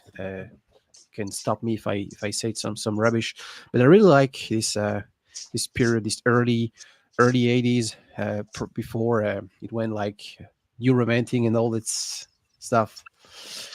Now we are in the America West Coast, late 60s. The band Love, one of my all-time favorite album, Forever Changes. I never had a chance to travel, to tour around the US or Europe.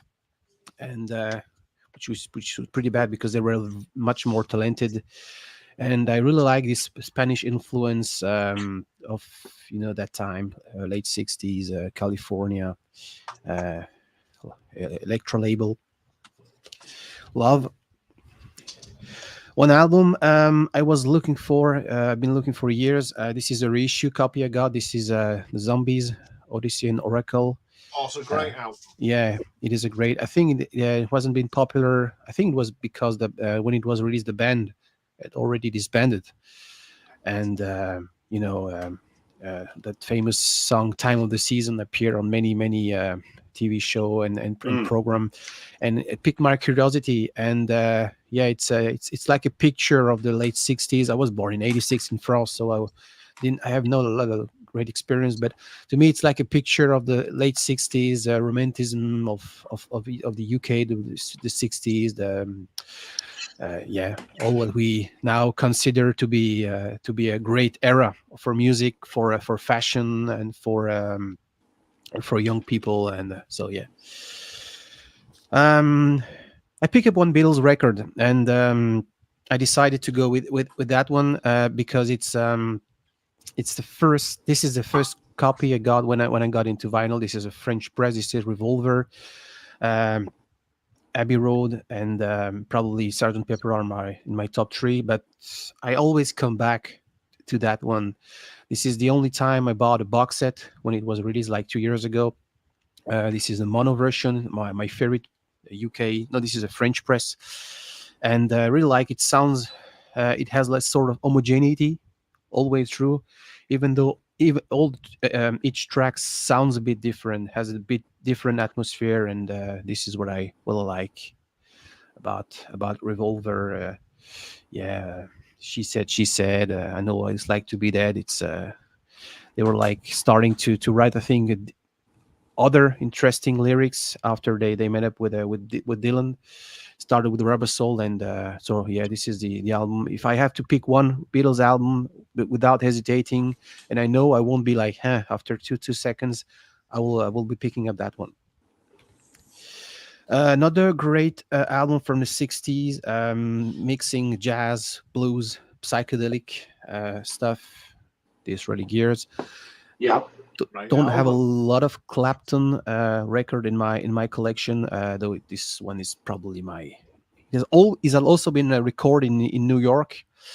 Back in the days, they only made a couple of studio albums before splitting, but this is still my favorite one with a lot of classics: "Sunshine of Your Love," "Tales of Brave Ulysses," and "Dance the Night Ways." It's 1967 Disraeli Gears from the band Cream. And I won't be original, but as a prog guy, I also brought two Genesis album. And as you rightly said, Michael, if you have to consider, if you have to give advice to someone, hey, how about the Peter Gabriel era of Genesis? I would also go with those two records. Amazing Foxtrot with Dinner is Served. Sorry, supper's ready. And I was trying to make a joke. And Nursery Crime, of course, with that beautiful Mellotron set on the Seven Stones. Perfect. A band that that was probably a massive source of inspiration for all these prog bands, such as Genesis, Gentle Giant, a folk band from the UK, Fairport Convention, Legion Leaf, 1969, were starting their career doing some cover of Emmett Rhodes, Bob Dylan songs, and evolved through a more typical British folk with Dave Swarbrick on violin and Sandy Denny on vocals. Absolutely brilliant record with Matty Groves. Just to name the perfect, what I consider a perfect song. That one. This is Legion Leaf by the band Fairport Convention. Another one. I have friends, they don't like the typical synth pop sound, keyboard sound of the 80s. So this is my go-to album then, The Smith. The only album I have on vinyl. I'm on the lookout for more, but it's been pretty pricey, especially when you look for a UK press original. So this is my one of my favorite, from that era, 1985 or 86, I don't know. But the Smiths, Hatful of Hollows, really like the atmosphere, Morrissey and all that, And last but definitely not least is an album he's a very underrated artist. He started in a band, prog rock. They were like active in the 70s, in the second half of the 70s, then went more experimental in the 80s. And then I think it's the word of contemporary art who saved his ass, because he worked for a lot of exhibitions. And I'm talking about Mr. Bill Nelson. And yes. Yeah, very underrated album called "The Law That Whirls," Diary of a Thinking Heart. It's a very underrated art, and I'm not overusing the word underrated. I mean it really. Flaming Desire is a brilliant song, very catchy, and he was like in a way playing around with his studio like Peter Gabriel, early 80s guitar player at the beginning, and beautiful album. So this is a Bill Nelson. So this would be my today's selection, and I'm glad to be back on the stream. Make me small. Welcome back. Nice to see you back. Yes, Good nice to have see you you back. Well done. Well done. Well done. I mean, while you've been away, I mean, I must admit, he's been sending messages. Sorry, I've not been up, and it was nice that you did that, because it shows that you think, but you did watch. That's the main thing. Whatever you was doing, you seem to be watching and contributing from the gallery. But it's lovely to have you back. Yeah. Yeah. It's difficult because of the time difference, and I had a longer shift at work. I was less at home working office, more at the office, because we have new guys. So it was a little bit complicated to be like with a. And you've just been jet setting all over Europe as well, which them videos were fun to watch. Yeah, just like Stevie's on his cruise, and he did see it. There was a Marillion album featured in it, and a Quo album. I was a happy birthday. Yes, I was quite happy. I don't know if Stevie realised that he put his camera on a Marillion album. Yeah, you had some great choices, Sarah. Yeah. I like the Bill Nelson at the end. I thought that was really good, because I came very close to picking a Bebop Deluxe album out, which was Live in the Air Age. Oh, yeah. So I think it's time to bring up this bit. Okay. Here we go. It's Rocky's Wheel of Fortune. Now, Ramon, this is where we get to find out what we're talking about next week. So on here we've got Blind Buys, the opening gambit, greatest hits, instrumentals, one of the few, animals, colours, single memories, and favourite covers. So let's spin the wheel and see what Rocky wants us for next week. Here we go.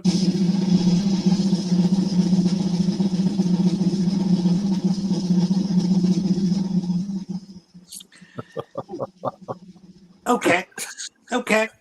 I can do that. We've got animals. Okay, fine. Okay, what Rocky wants us to do next week is find tracks on our albums that's got an animal involved. Oh, okay. So you've got to go hunting through. Involved. So, I mean, don't just show animals. That's cheating. You can show animals, but you've got to pick a particular track of that album. No, so this is called Animals. Yes. Right. So that's what you got to do. You got to find through your album collection a track that mentions the word dog, cat, or mouse in the title of the track. And no, you can't. And you can't use the year of the cat. Right. Of course you can. No, you can't. You can't use the whole. You can't use the whole album. So that's what I Right. mean. Just Right, so it's just a track that's on an album that mentions Yeah. an animal. yes. Yeah. Or Right. has an animal sound in it, like Dogfight Giggle off of A Wizard of True Star. This is true. Anything that's got animal, there's got to be an animal somewhere in your song. Yeah. There could be more than one song on the album, but that's what it's all about. So I thought I'd put that one in just to test your minds. Yeah. Right. Yeah. A bit different because we might see some stuff that we never normally see, you see. Yes. And whenever you think about it, there is one track that one panelist who's not here tonight would normally bring up. He would I'm suggest stumped. Diamond Dogs, but using Diamond Dogs, but not for the dog. Heh. Lyrics that are inside the track. Fleas the size of rats, sucked on rats the size of cats. You could get away with that. So long as animals are mentioned in the lyrics or in the title. Wow. Get you thinking. I thought I'd get you thinking for 1 week.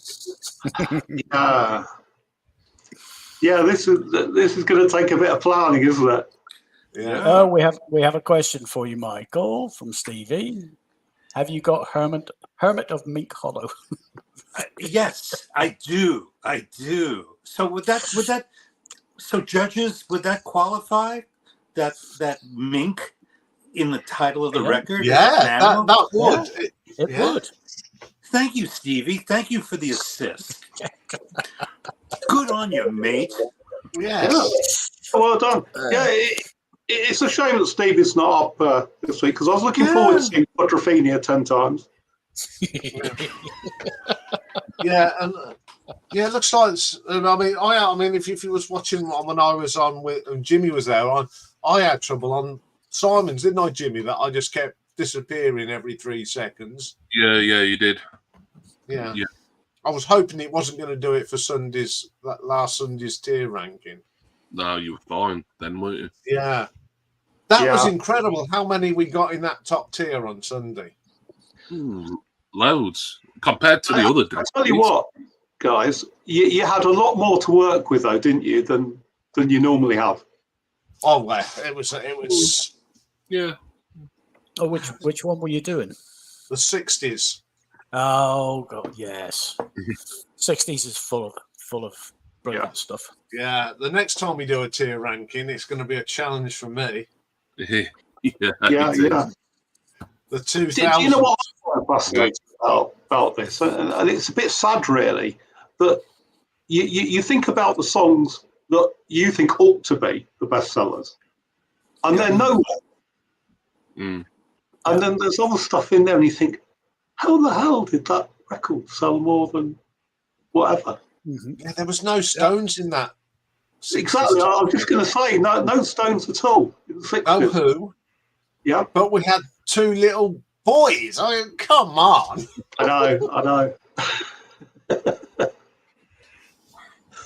I was surprised how high we had Ken Dodd, though. Well, yeah, you and Simon did him.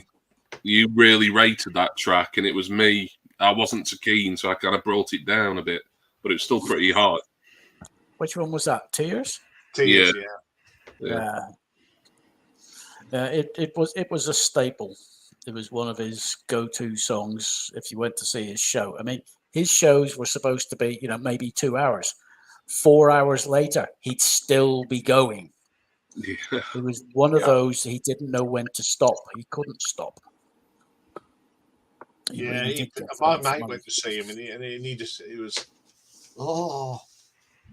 in these sides of his coming out of there, and he sang as well. He didn't do comedy. I mean, he sang some of his hits. Yeah. You know, sort of years back when he was up in court for tax evasion. Yeah. But when he took the stand, basically he did his act. Yeah. He did a bit of stand up. Yes. And he obviously impressed the jury because he got off, didn't he? Yeah. Yeah. What a ploy.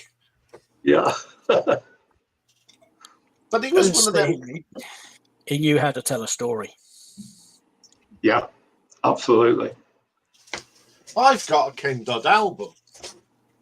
Oh, yeah?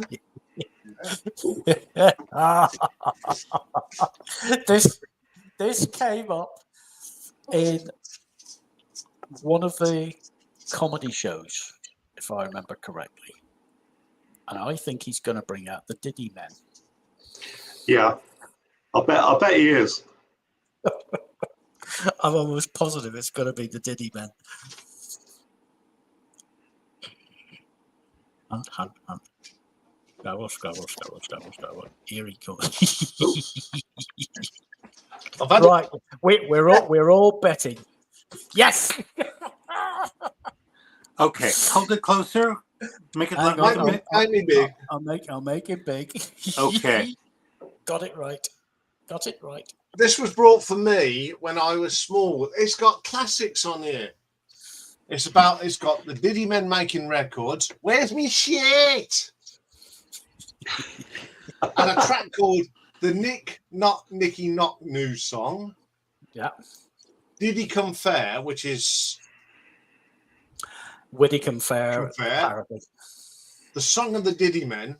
We are the Diddy Men. The Ballad of Naughty Ash. Noddy's Diddy Party. The Washboard King of the Dixieland Jazz Band. How You Diddling? And the Diddy Do Parade. Yeah. All classic. All classics. Yeah. I'll tell you how many of those I recognise. All of them. Because whenever Daddy's job took us overseas, we were in Cyprus from 69 to 72. And in 1972, Ken came out to entertain the troops, entertain those serving overseas, and we got to go and see the show. Absolutely brilliant. He literally took over the stage and then brought out all these, what we at the time not realizing thought were kids. They weren't. They were, I don't know, vertically challenged people. Is that the term these days? all done up in costume and whatnot. And they came out and sang this song. What I didn't realize was they were miming. I'd never seen miming to a song before because they were perfect. You could not fault them. They were miming perfectly to the music. And it was astounding how long that show went on. It was supposed to be 3 hours. 5 hours later, we were still there and Ken was still going. It was unbelievable. Anyway. Yeah, for that first track, it's got their version of Old MacDonald Had a Fun, and they do a Scottish. Remember the Wee Cooper of Fife? Yeah. Which is a very old Scottish song. Something about Russia-ty roo roo roo. That's all I can remember about that. Yeah, I've still got that. Talking of other things, I heard an interview today on the radio with Mike Batt. Oh. And they've brought out a new Womble song. I saw that. I noticed, yes, that it's a whole album, isn't there? Yeah, it's 50 years. Yeah. Since the Wombles.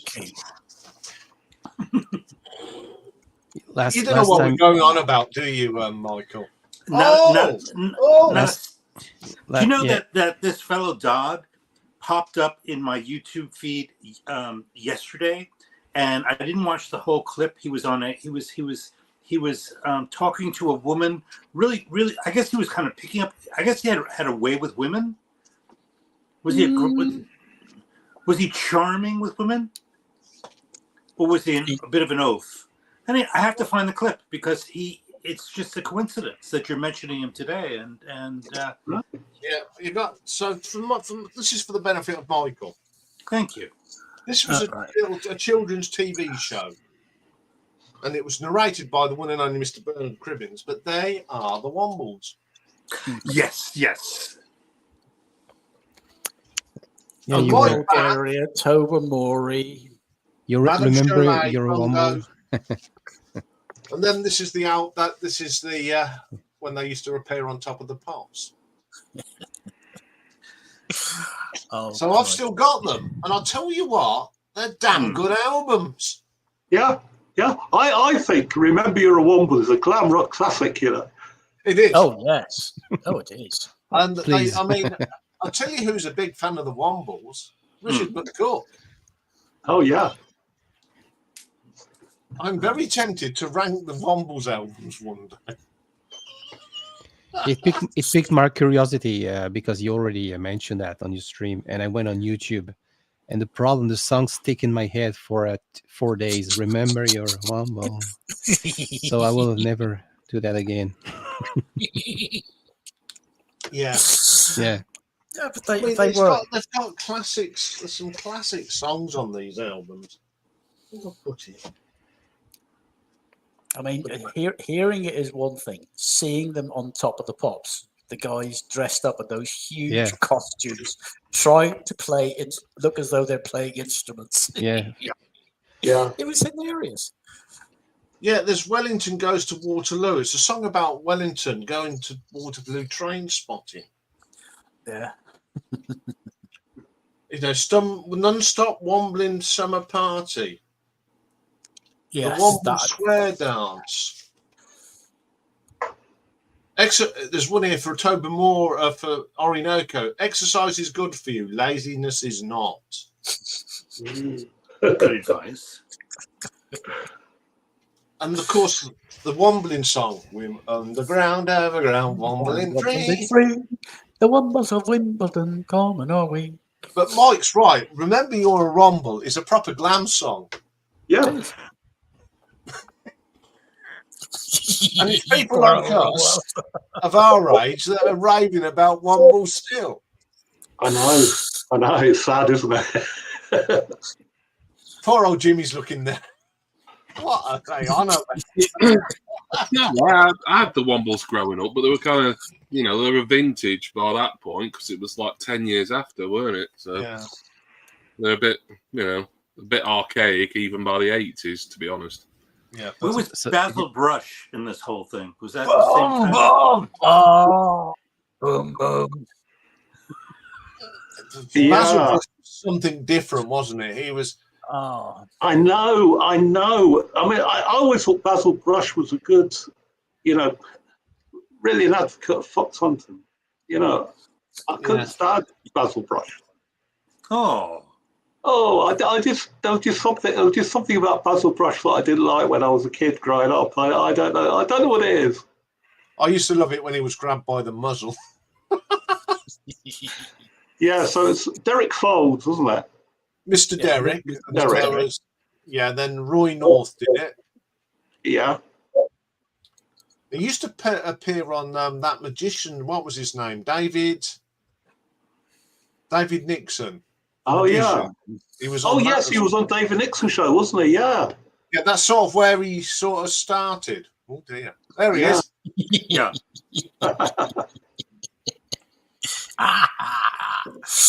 There, his laugh was. Yeah. They used to have stories, and they used to interrupt, and it always ended up with "Dirty Gertie" from number 30.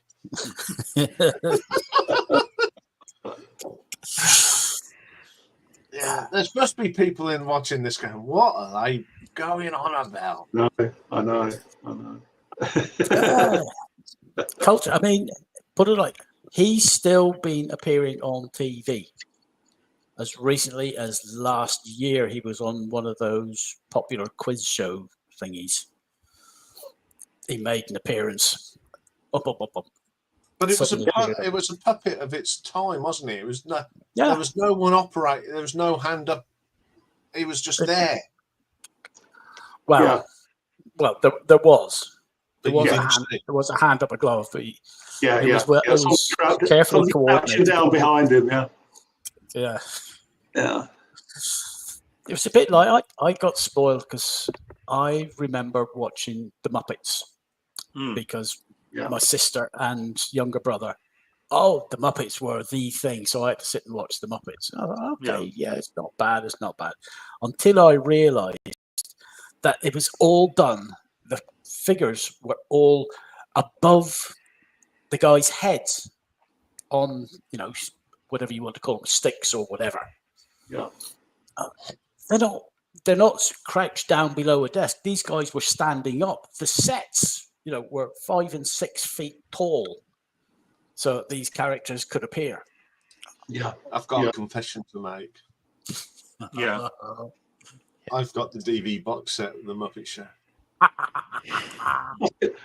Nothing wrong with that, Ian. I think the Muppets though was so well scripted, wasn't it? Oh, brilliant! And the stars that were on that show.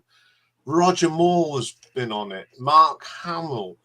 It's just everybody. Peter Sellers. Everybody. Yeah, Liza Minnelli was on it. Yeah. It was almost the American equivalent of the Morecambe and Wise show. Yeah. In the UK, if you appeared on Morecambe and Wise, you'd made it. In the States, if you appeared on Sesame Street, and then you got abused by Miss Piggy and Kermit and Statler of Waldorf. Yeah. You had made it if you got to that. Yeah, the original hecklers. Yeah. My favourite character was Ralph. Oh yes. The dog that when he played the piano, it was rough. And I used to like Animal as well. On the drums. Yeah. He was the best. Animal was the best.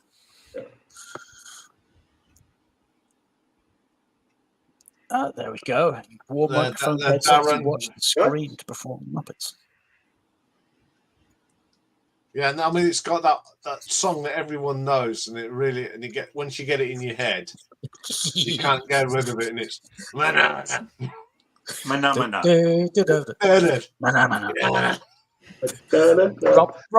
Wild's got to be cursing us. He's got to have that in his head for another 4 days. Yeah, probably. Yeah, I know about the Muppet. Yeah, we had a French version on French TV back then. So yeah. I never got into the Muppet movies though. I just didn't find them as funny as the series. But no, I agree with you. Yeah. They were contrived. What I did get into, because Eugene got into it, was Fraggle Rock. Do you remember that one? Fraggle Rock. Was that Mr. McCoy? Mr. McCoy was in that, wasn't he? Yes, he was. Bolton McKay, Mr. McCoy. I don't know. It's just some of these things like that. That's the puppets. Fantastic, I still watch the Muppet. I like putting on the Muppet Show. And then, of course, the best puppet show of the lot, Spitting Image. Yeah. Spitting Image, though, don't you think it went off a bit as the years went by? And they went more and more down the sort of showbiz line and away from the sort of satire, and I think they lost a little bit, didn't they, over the years? Yeah. I think I think it really lost its thing after Maggie left Power. Mm-hmm. Yes. Yeah, because she was the star of that show. Yeah, there was that famous sketch where you've got all the cabinet in the men's toilets, and Maggie walks in. You heard this zing. And she shuffled in between them all, didn't she? And I used to love how they used to portray Norman Tebbit. Yeah. Oh, yeah. Jacket. Yeah. And the other one I loved was Mr. Whippy. when you got David Owen and David Steele. Yes. Oh, a little David Steele. Although I did like the John Major, they made him all grey. Yeah. Yes. No, I started watching it when they brought it back, but it was so politically correct. Yeah. I didn't bother with it. Did you ever get that in America, Michael? Spitting Image? I don't think so. No, it was very British. I thought the States had a version of it, but it didn't go down as well. You'd have to look it up on Wikipedia. They might have. I mean, just Alf was a takeoff from Basil Brush, I think. Just to backtrack a little bit, but so that does happen, but sometimes it happens 10 years later or 20 years later. Yeah, I remember Alf, mine mate. But didn't you think when you saw Alf that was Basil Brush? Yeah, it did remind me. Yeah. Yeah, Darren said it hit Canada. Right, yeah. Well, this week I've actually completed my a radio series. I'm in the TV series, but I prefer the radio series, Dead Ringers. Oh, right. I've now got all 23 series on my iPod. Yeah, There's some great things. Oh, there we go. Spitting Fred. Image picked up overseas. It was on Canada's CBC TV on a Sunday night in the late 80s. American NBC aired primetime specials in the same period. It was broadcast in Austria in English with German subtitles on Friday night. On France on M6 and New Zealand on TVNZ. There we go. Well, it did get a bit worldwide. yeah.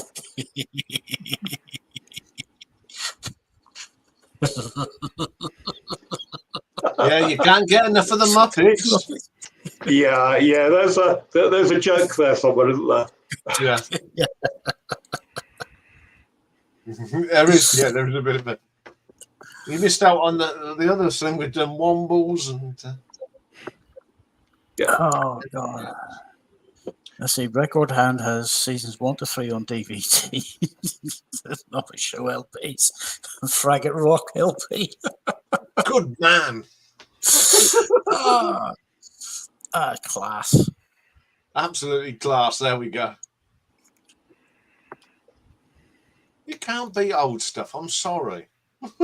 I mean, I don't care that in today's climate it's politically incorrect. I will still go back and watch stuff that back then was funny as hell, and today it's still funny as hell. Sure. Yeah. I agree with you, Dave.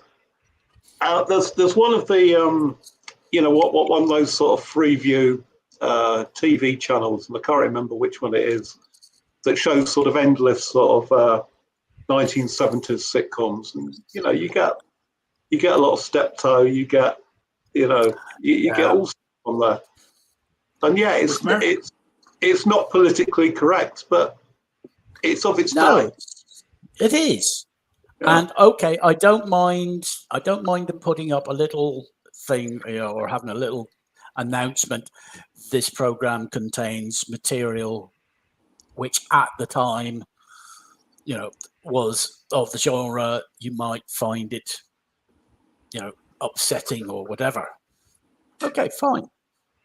But I still want to hear it, and I don't want it edited. Yeah. I think it's like, was it John Cleese was on about this, about they wanted to do a stage show of Life of Brian or something, and the people that wanted to do it said, "Oh, you can't have that, you can't have that, you can't have that." Wow. And he just turned around and went, "I write it, you act it, simple as." Yeah. I'm not changing it. Yeah, there's been issues, haven't there, around the stage show of 40 Towers. Yeah. There are a lot of questions asked about, should that bit, the original script, be in there or not? And I think both Connie Booth and John Cleese says no. If you don't want to perform it, clear off. We'll get someone that does. Well, I think the issue there is that I think probably 99% of the people that are going to go and watch the stage show know those scripts off by heart anyway. Yeah. Right. It's people like us that have remembered that, watching it. Yeah. Yeah. I know shows like the Germans, it wouldn't get aired because it's so politically incorrect. And yeah, I'm sorry, it's as funny as hell. Yeah, but I mean, the whole point is with that, about the Germans and Basil mentioning the war. The laugh is on Basil in the end, isn't it? The joke's on him. Yeah, exactly. So what's so bad about that, anyway? And I'm trying to think of that German Henning Wehn. Yes, Henning Wehn. He's a German comedian. He's living over in England. He's a hell of a laugh, and he takes that sort of attitude and runs with it. He turns it on his head and runs with it. Yeah, he's bloody hilarious. He takes "Don't mention the war" and he just keeps mentioning the war. yeah. There's people who get offended by the Dad's Army. The classic with the U-boat. Oh yes. Oh yeah. People get upset about when Pike sings "Whistle While Hitler is at his armies." So's his army. Whistle while he yeah. There's nothing offensive about that. No. I mean, there were worse songs being sung in the trenches. Yeah, I think one of the best. I think he was on Dead Ringers. They did a thing and it was on about Hitler. Breaking news: they found the other ball. Yes. Because it's the others in the alcohol found under the seat on road 6 or something. Yeah, because there was that World War II song. Hitler's only got one ball. That's it.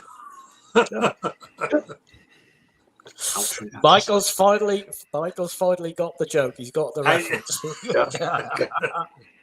But it's all about context, isn't it, Dave? Yeah, it is. Yeah, it is. And if you're not prepared to shift your mind to understand that way back then, blacking up the face was a done thing.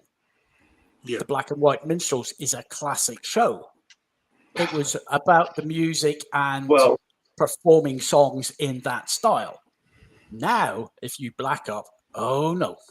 Yeah, this week, 3 Dutch guys. I don't know if you've seen it in the press. They was watching Holland in the Euros. They blacked the face up and put afro wigs on. Yeah, for Ruud Gullit. Exactly. And what? It was meant as a mark of respect towards Ruud Gullit, one of the greatest Dutch footballers. Yeah, he was a coloured guy with an afro hairstyle. It was, they were paying homage. People took it the wrong way. Right. I think you have to be a bit careful with that sort of thing, though, don't you? But a sitcom that you just don't see anymore is It Ain't Our Fault, Mum. Yeah. You do hear, Mike. I've got the whole lot on DVD. Yeah. But who was it? Was it Michael Bates? Yeah. Laptop for that. Yeah. Yeah. But he was born in India, wasn't he? Yeah, but he's still a white man. But it's of its day. Exactly. I mean, there was a follow-up where Bates actually was in England. I think it lasted about 3 episodes and got taken off because it fell through the floor like a lead balloon. Yeah. But he was literally working on the buses. And it didn't work. It didn't work because they were going up against other classic shows. Reg Varney on the buses. It was going up against that sort of material. The BBC were trying to jump on the bandwagon, and it failed. Yeah. I mean, there's a saying. There's little clips of it on the social media now. Windsor Davis saying about it's just something about this total puffery. Yes. Which is one of the classic lines of that series. Yeah. That and lovely boy. Yeah. Yeah. Which was directed at who he thought was his son. That's right. Yeah. Oh, yeah. Of course. Yeah. Yeah, because there's actually a thing where Harkin's got a picture of his mum, and Windsor Davis's character, Williams had the same picture, and Ranji saw both, and he went, "Oh, Yeah. There's a lovely bit about that when towards the end of the run, there's him and the guy that used to make the tea, and they're talking about they're not going to live in India because when they were getting independence, and I won't say what he said, but they thought they'd go to London, and the tea Waller was going to set up in Piccadilly Circus. And Ranji was going to have a stall on the Mall. Mm-hmm. So His Majesty the King could get his goods from him, and he said he'd get the royal approval. Yeah, of course. There was a hit single from that, wasn't there? Whispering Grass. Whispering Grass. Yeah. Chai Walla Muhammad, played by Dino Shafiq, and then there was I thought he was a brilliant actor. And then there was Punkawalla Ramzan, which was played by. Yeah, I loved him because he would say something in whatever language he was saying, and he'd always end up with a bit of English at the end. Yes, and then Ranji would turn to stop, carry on Punkawalla and don't be such a clever dicky. Yeah. It's wonderfully written, wasn't it? It was wonderfully written. It was, because the one-liners that came out of that were hilarious. The thing with that program, it didn't just took the mickey out of the upper class. I mean, look, Mr. La-di-da Gunner Graham. Yes. Yeah. That's one of the catchphrases that sticks in the mind. And I thought Windsor Davies used to do a wonderful impression of John Clegg. And they had a lot. I mean, obviously Dave and I have met Windsor Davies, and they had so much fun doing that. We spent ages talking about your Date Half Hot Mum and how everybody got on. I mean, we were with him for what, the best part of 2 hours. Yeah, excellent. What a nice man! I've never met such. Nice man, and that lovely deep Welsh accent. Yes, which he hadn't lost. I mean, he kept that. He cultivated that. Oh, it was great. There was myself, Dave, the landlord of the pub, because he was actually the pub where we were in. It was next to the theatre. Yeah, the Wigan Pen, as it was. Yeah, the Wigan Pen. And he came in. I think it was his day off, wasn't it? He was having a day off, and he came across. And we just got talking to the par, wasn't it? It was. He'd done morning rehearsals, or they'd finished sort of the morning rehearsals, and the show was that night. And he came over for a sandwich and a pint, lunchtime, and he ended up sitting with us he was in the pub for the best part of 2 to 2.5 hours. Wow! And then it was, I gotta go. I'm due in makeup. Yeah, but what a nice man! Oh, we had such fun. Yeah. He was, he was one of the sort of comedy greats, wasn't he? And a little bit forgotten, I think. Yes, because people don't remember much outside of that. I do remember he was in that one where they were the two antique collectors. Never the Twain. Twain. With with Donald Sinden, wasn't it? Yeah. And again, he was playing off against the upper class. Donald Sinden with that received English voice of his. He was brilliant. I remember the story, Dave, when he was talking about because he'd been in a few Carry On films, and after they'd finished, in the middle of the doing the Date Half Hot Mum, he was asked, would you do the Carry On England? Oh, and they wrote that part especially for him. They said he said they wanted me to play it like Williams. Yes, because he was... Except with the shut up and all that, but that, you know, you played the sergeant and he was brilliant. He was just such a nice guy and the stories he told us. It was an eye opener of what goes on behind the scenes. You don't realise the amount of work that goes into producing a TV He program. swore like a trooper. Oh yeah. Oh God, yes. It's very. Oh. It was very. You know, we're used to see. You know, but him effing and jeffing. Yeah. He was just being natural. He was letting his, you know, he wasn't playing a character. He was just being himself. No, and you just appreciated. We just started talking. We didn't go, oh, it's Windsor Davis, you know, afternoon, all that sort of thing, and then it just went on from there. It was a wonderful afternoon. Yeah. That was. Carry on behind and carry on England. Yeah, it's just, you know, we were only in there only went in for a lunchtime and ended up. Yes. And I'll tell you the other thing I liked about him. He let him buy a drink. He didn't just, you know some stars. So I'll buy them all. He just joined in the round, didn't he? He didn't. Yeah. It wasn't buy the house around. No. Well, we bought him one because he was there. Right. Nod to the landlord. Whatever he's drinking, we're paying for it. And he, thank you very much, lads, and came over and joined us. And we just started chatting from there. And the thing here was how polite. Do you mind if I join you? Yeah. He was old world manners. Oh, it was wonderful. I never met such of all the. I mean, I've met the other star that I've met that I really liked was Simon Callow. Yeah. Wonderful man. Gent. He was a gent. Mm-hmm. You know, I used to make him tea, as I said before, I used to make him tea at night when he was at Milton Keynes.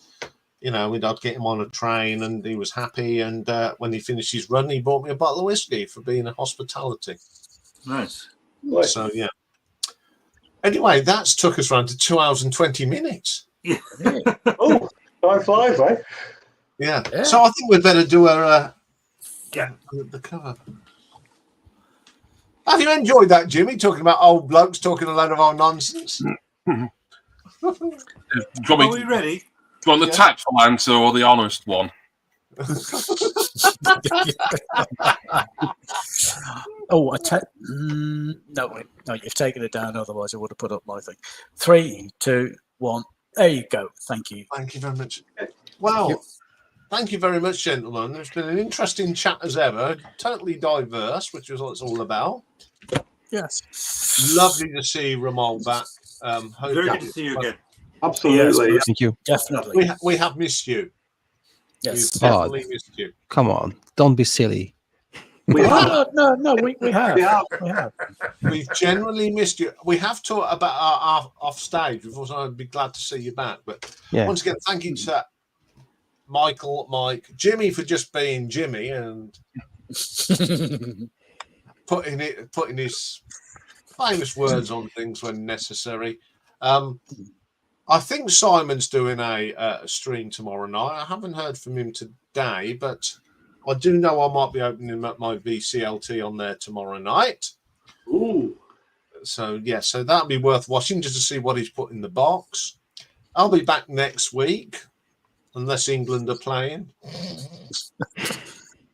Do they know how to play? Yeah, I'll say that loosely. Attend a game of football.